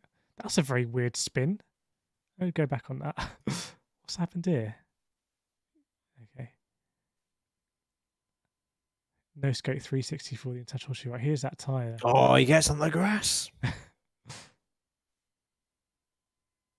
By the way, Thank you, member. the biggest difference to me, thanks John Boy for another £5. Engine swaps confirmed. Look at the tuning at VW Beta. It says Porsche engine. Do you have a timestamp for that, John Boy? And we'll have a look after this. Thanks again for the £5. Glad you're enjoying it. Engine swaps confirmed. That might lead to some absolutely ludicrous stuff going on in Daily Race A, and I love it. But the biggest difference for me between put the Beetle engine in the Porsche. exactly, upgrade all the brakes instead. Bring down that PP rating. The biggest difference for me between Forza and GT from a racing perspective, a driving perspective, is that Forza seems to wheel spin very easily. You don't have this guaranteed adhesion between your tyre and the road. Whereas Gran Turismo, unless you're in a spin already, it feels quite hard to get wheel DC off. It's generally quite an understeery sim where you're kind of glued to the road. So very interesting to see a lot of these wheel spin clips, which is not something I associate with GT Sport at all, which might be quite a fundamental revision to the physics model. Just because I've seen a couple of questions and people confirming it in the chat, and there is now an article whilst we've been on the air, again from GT Planet, from Mr. Manager Evans, who I know well from over there. GT Planet has been able to confirm that Gran Turismo 7 will support the ability for players to import their created liveries and decals from Gran Turismo Sport. So that is on GT Planet, and if you know them well, they don't report any old rubbish. They've got a pretty good ear to the guys at Polyphony, so that is confirmed that all your hard work in GT Sport you will be able to port across. That's really nice they've thought of that. That's a really nice touch that they've done that. Well, I'm just realised it's midnight, so maybe we look at the CFD, and then we won't keep going on. Yeah, this was quite exciting for me to see this, to see that they've actually modelled, how air goes around the car. I don't know if in GT Sport the air model was different for every car. But it's good to see that they've taken that sort of. So to be very clear, and my understanding is probably going to be the weakest out of all of us, but I see what they're doing here is for every car, they are modelling kind of what the slipstream would be behind. This isn't anything that's dynamically done. This is they've used CFD to run a intense simulation, and on the basis of that, they would apply it to kind of the space behind that car in the road. So if anyone's watching this thinking, "Oh, this is being done in real time," I don't think so. No. But it shows that they basically slipstream was very simple in GT Sport, probably too simple. And it shows that they're really addressing it. Yep. Lots of happy people in the chat about liveries. I know people like Al being creating some incredible liveries. Absolutely. I'm very lucky to have a lot of liveries with my logos on and stuff that I can race in. So that's superb that we can carry that on into GT7 to get a CFD. You can see it's got the speed at the top. But it is midnight, gentlemen. I don't think we should just keep going on. We could probably go on forever. We could actually. Could talk all night about this. Yeah. Is there anything else that I think does it just go music? Mr. Evans is on it over on GTP. They've just posted another article. This time talking about engine swaps in Gran Turismo 7. So yeah, there's a screenshot of the Beetle engine model M9676 Porsche from 2001. So good spot. Who I can't remember who it was in the chat. Regards. In fact, John Boy's just posted it. 23 minutes and 22 seconds. Was when there was the graphic showing engine swaps. But that's another one that's just come out from GTP. I'm just wondering, did that original Beetle have a Porsche engine because of its Porsche link? No idea. Or have I got that completely wrong? I know that didn't Porsche. I'm going to get this very wrong. Didn't Porsche buy VW recently? Well, but Porsche are part of the VAG group. Didn't VW try to buy Porsche, went bankrupt and do Yeah. so, and then Porsche bought? It was all a bit weird. Yeah, as to be expected from Mr. Evans, it's quite a comprehensive article that he's put here in terms of detail, even down to what the M96.76 engine is in real life. So good spot there, John Boy. If there's anything particularly interesting, we can get that up. Hang on, bear with me. And digest it. Hang on. And I'll show you that if you don't know what GT Planet is, it's a great resource run by incredibly passionate people about Gran Turismo. They've been doing it since day one. So here we go.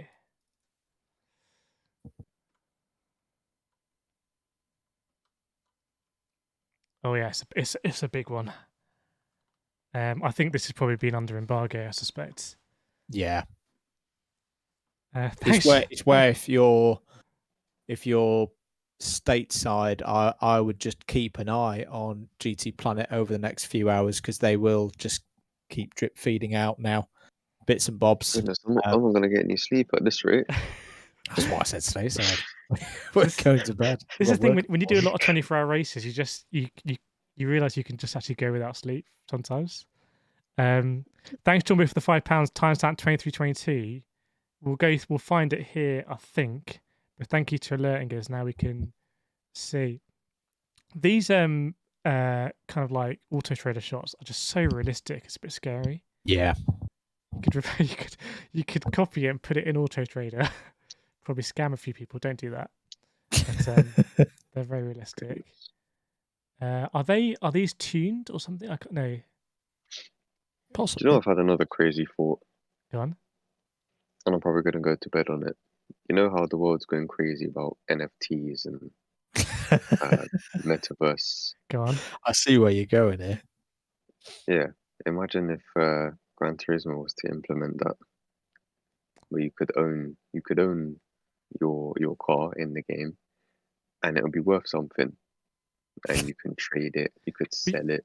So the thing is, that happens in Forza. You can sell your cars in Forza, and I think you can see the history. Mm-hmm. But it's a bit of a mess, like the auction house. I think that would be quite un-Gran Turismo. I reckon they could make it work. The way that the metaverse is going and sandbox and all of that. They could, and I suspect Sony would absolutely love it if Polyphony were into that. But I feel like, well, you've met the man. Do you think Kaz would be all over that? Do you think Kaz could get on? Nothing would surprise me with Kaz and the mind that he has. So I'll go back to again. This is a man who put moon missions in his game, because why the heck not? So looks like we might have some more screens here, by the way. I don't think we saw these screens in the trailer. So let me just zoom in a little bit. One of the quick point whilst you're finding it that I actually quite liked was the way that they've changed dealerships and how they present it. Because I don't know if many of the viewers are aware of this.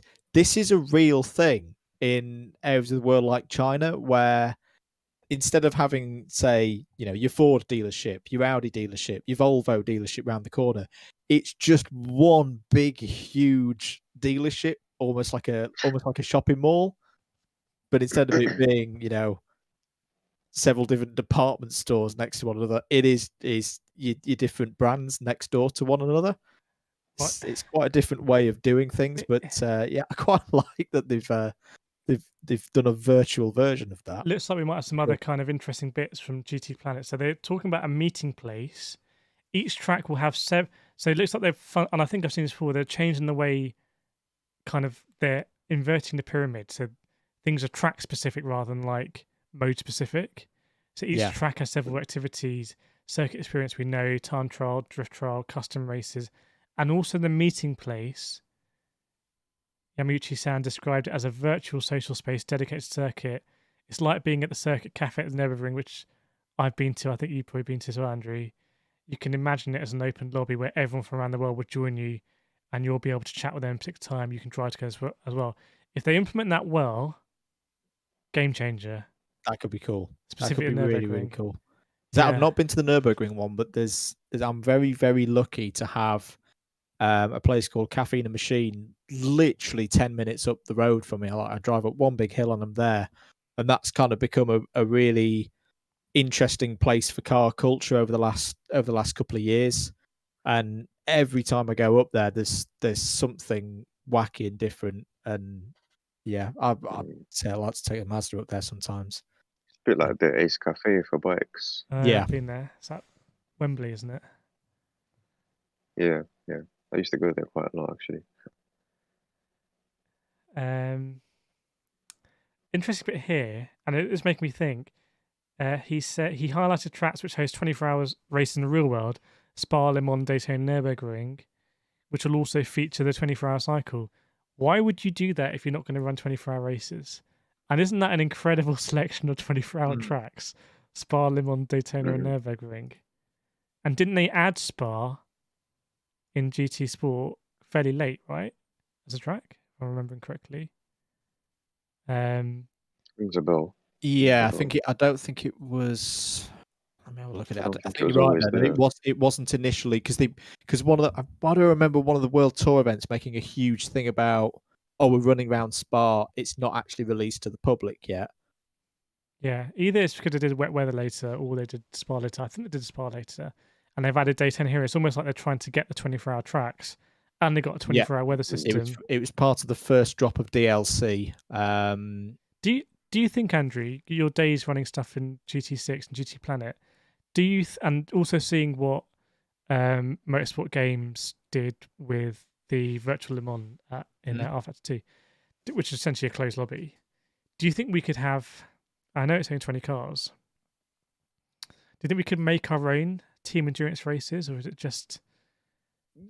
I say that's why I was mainly looking to see if they had put the feature in of being able to do driver swaps.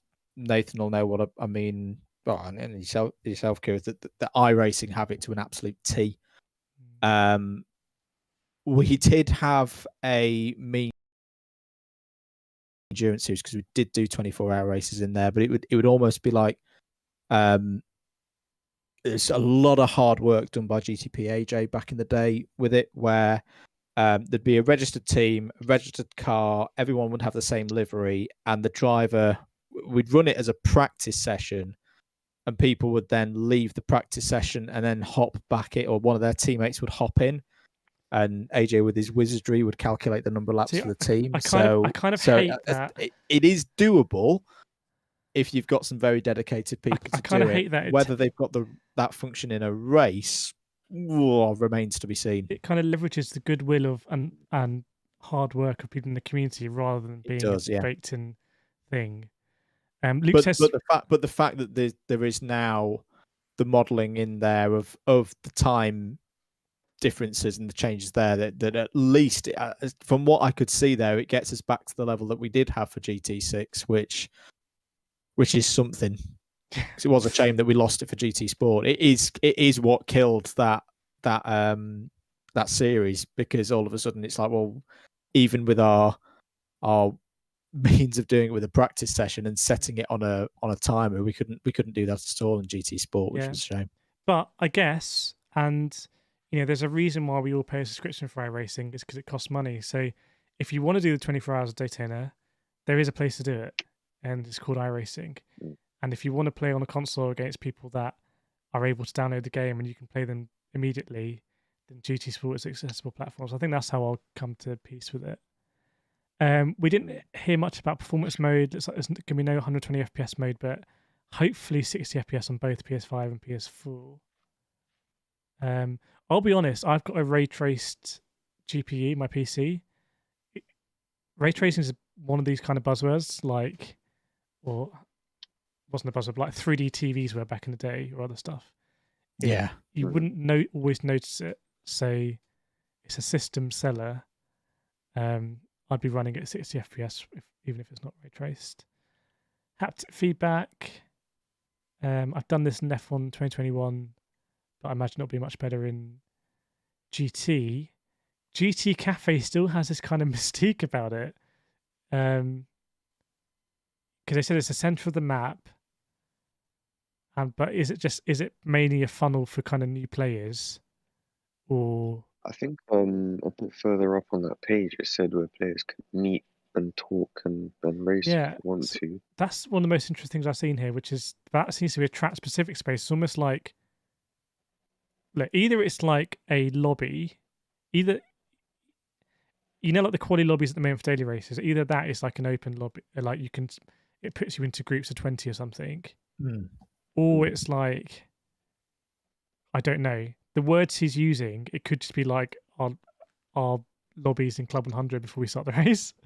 It's a bit nebulous. So because that is literally what it describes. I'm cynical but hopeful. Cafe tuning, obviously huge. This is a bit where like reminds me of, we've spoken quite a lot on this stream about some stuff being competitive, some stuff being relaxing. This tuning stuff and the auto shot feels like it's relaxing, and it's relaxing to change your oil and all that kind of stuff, and it's the antithesis of being competitive. Yeah, more PP stuff. Right, here we go. Sharing tuning. This is very important. Ah, this is not good. This is a stuff. Sorry, chat. This is the stuff that does really irritate me about Gran Turismo. Is these kind of like small quality of life things. So you go onto Forza, you go onto F1, and you can copy tunes and paste them. And what he said here is like, oh, we've made it so you can take screenshots. And I feel like he inherently wants to make it difficult so you learn. That's my gut feeling. But I feel like the world isn't like that anymore. It's like at school doing your long division when actually we all use calculators. This is kind of the long division way of doing tuning. I don't know if you can both see that. This is Yeah. Obviously probably someone at GT Planet said, hey, can we share the tunes, please? If you're going to make tuning such a big part of your game. But you can't. I think with teams, tunes are shared very, very freely. But as it mentions there, GT Planet's GT7 forum will be more important than ever. Yeah, not just that, Shared Nathan. Also, tunes. the Kireth Esports team, as you know, we're going to be putting out tunes. We're going to be putting out tunes for the Road to GT7 race in GT Sport first on Saturday. Yeah. So make sure to join our Discord if you want to get those tunes. I'll also be posting them to YouTube. But I was thinking that earlier. It's like, okay, well now it's not something I'd necessarily, because one of our esports drivers, Ryan, he's been signed because he's very good at tuning. But it's not something I've really actively thought about, but I guess it was in the back of my head. And yeah, hopefully we can build people's profiles like that who are tuners. I said before the stream, one thing I was hoping they would do would be kind of like a content center to kind of promote livery makers and photographers and stuff like that, and guest tuners. And Like Discovery. Yeah, I haven't really seen that. The best thing about G Sport was that the way that it would take scapes and photos from actual users. I also thought that was very cool and just very slick. But anyway, that I'm disappointed in that, chat. Diego reckons it should have been called GT Sport 2.0 rather than GT7. I don't agree with that. I think that'd be very different. Oh, here we go. I'll read out loud. It's probably annoying if you was reading it, but he went on to describe why a more detailed tune sharing feature was not implemented. The status of the cars could be different between players based on different aero parts, tuning parts. Yeah, that's true. But again, in Forza, you can literally copy over everything, like parts. And but again, I don't think that's what G7 is about. It might be difficult because another person might not have all the parts that the original tuner had. That's true. But this is something about tuning. Like me personally, I can't just copy a tune from someone else and find speed. I pretty much have to look at a range of different tunes from different people and then try and figure out what I like about them, what I don't like about them. Try and pick the best of both worlds, or pick the best of all the tunes that I try. or even go completely different and try and make one myself that I'm comfortable with. I'm I've had it many times, even in the ACC league. My teammate just can't drive my tunes, mm, whereas I really enjoy them and I find speed with them. Um, but yeah, I guess that's what they're getting at with this about not being able to share tunes in that way. so I'm pretty convinced now that if you want to be a complete driver in Gran Turismo 7, you have to be good at tuning. And I'm not. I've done tuning streams and I had a clue what I was doing. But I'm It's pretty kind of looking that way, but I yeah. guess I know this is aimed at the more casual player, but if you wanted to get into that sort of tournament where you got to tune your cars, it would be beneficial to learn. Yeah. I mean, But this is the thing, like, I think that they're trying to make this game for as many people as possible, and I think that's what's always been nice about Gran Turismo. They make it for as many people as possible. I don't doubt that they'll have BOP races, but I think they're also opening this idea about tuning tournaments as well.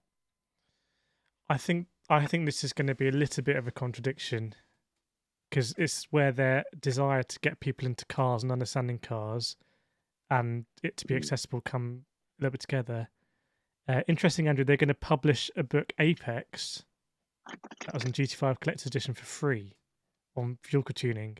So that is not really an accessible thing that you have to read a book.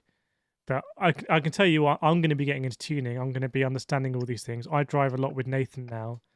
He drives for our esports teams and iRacing, and Nathan is always very hot on the tunes, and I'm not. So it's an area of my not driving, but I don't know what the word is, kind of being a racing driver that I need to get up to speed with and understand what all these things do. We don't need a digital book. We've got the There we original go. and the finest. This is all we need. You could do a podcast now and get ahead of the game. Just read it Yeah. out. Just read out the book from was it 15 years ago. Not 15 years ago. That's way too far. I bet Too far. you didn't think that would come back this usefully, or maybe you did. Well, it's going through it now. Obviously, you know, when I first had the game, I was nowhere near old enough, and you know, to fully appreciate just how good the book is. But yeah, I could do that. But to me, if I'm always trying to be very honest, but sometimes blunt. This to me is it's like 18 years. That's going to make me feel like very old. Yeah. Sorry, This to me is like the stubbornness of Gran Turismo. And stubbornness is a good thing because it stays true to its roots and what it believes in. But this is no doubt this is them being stubborn and making something difficult when it could be easy. Because in their view, sometimes difficult is good because it makes us learn. So we'll just see how that is. Like it will turn players off, but it will also get some players into tuning. And I personally, I think there's a bit of a contradiction there. Now on to Music Rally. Can you integrate your own music? This is like a bit of a Kaz kind of passion project. This is I think is the big one. This is the one where when I was watching it, I was like, where are we going here, Kaz? What is the point of this? So he says, over the last 5 years at Polyphony, myself and our staff have a sound room where we play piano and different instruments into the night. That's where the music replay idea came from. I mean, again, this is what makes Gran Turismo. It's Japanese. It's culturally a little bit alien Very to different, us yeah. English speakers. And because of that, it's magical. And it's kind of, you know, Forza wouldn't do this. Forza would, at turn 10, they would go to Microsoft and say, we want to, you know, can you spend a bit more money on us because you want to do a music rally? And Microsoft would go, absolutely not. No, but Polyphony have been able to do it, and it will be weird and magical, like a lot of Japanese games are actually, and people really love them. And I think Nathan kind of understood this a bit quicker than me in terms of it's fun and it will get people into racing, and it is I like it. It is very Japanesey, and Gran Turismo is a Japanese game. You settle with a number of beats. And you get more beats. I like it. So quicker songs, I guess the beats go down quicker, so they're harder. Slower songs maybe a bit easier. There'll be leaderboards. This is the real-time trial. Just the point about music in general. Someone Gran had a thought. Turismo. Was it? It's Gran Turismo, Beat Saber, put your hands together, music rally mode. I'd love that. Punt a car every beat or something. Sorry, Okay. Nathan. Got across to that. Just the point about music in general. I really enjoyed the music in all the Gran Turismo series. Yeah. The menu music, not the track music. I'll just turn that off because that's always nonsense. But the menu music, there's just something about it. I really love it, It is. and Yeah. yeah, I hope they bring out a similar playlist for this one as well.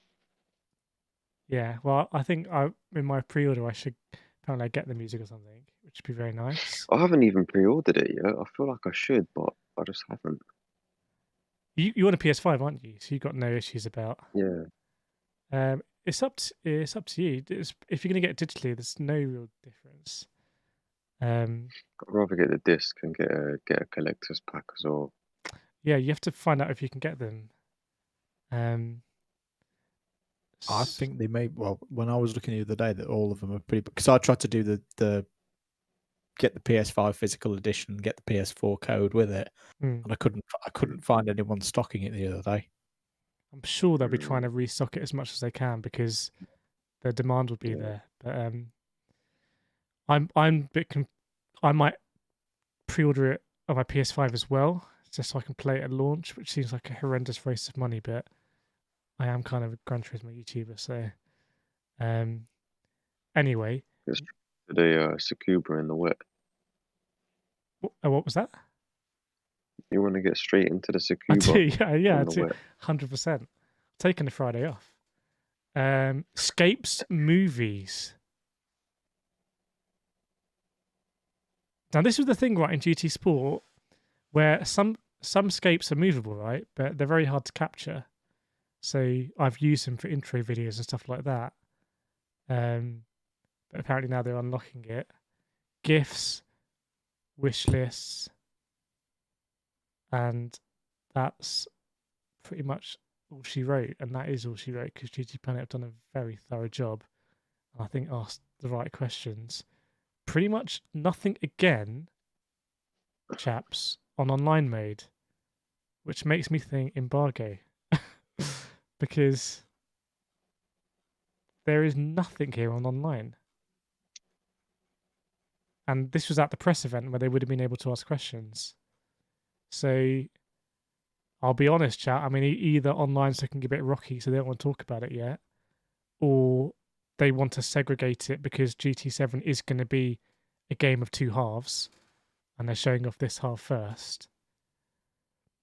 So if we go back to that bingo card, you know, I still can't say yet that some of this stuff isn't confirmed. I mean, for example, Apricot Hill hasn't been shown, but we know it's in the game. Yeah. So, and I don't. There's always so much mystery with Gran Turismo, isn't there? Such a mysterious concept. There's so much we still don't know if it hasn't been confirmed. It's hype generating. It is hype generating. Right, it's midnight, and I've probably got to make a video of everything we just spoke about. I'm gonna have to get to bed. Yeah. Thank you so much, Andrew and Nathan. That's been a lot of fun. It's been nice to kind of just talk GT. Yeah. And that's fun. Yeah, it has been. And thanks, chat, as well. You guys and girls have been absolutely on it and letting us know about 67 people still watching. Yeah. We're not even... That's more people than watch me race. Maybe maybe I missed the trick here. If you are new here, do make sure to subscribe to the channel. You won't regret it if you want to see GT7 gameplay and reviews and tips and tricks and hopefully racing at highest level.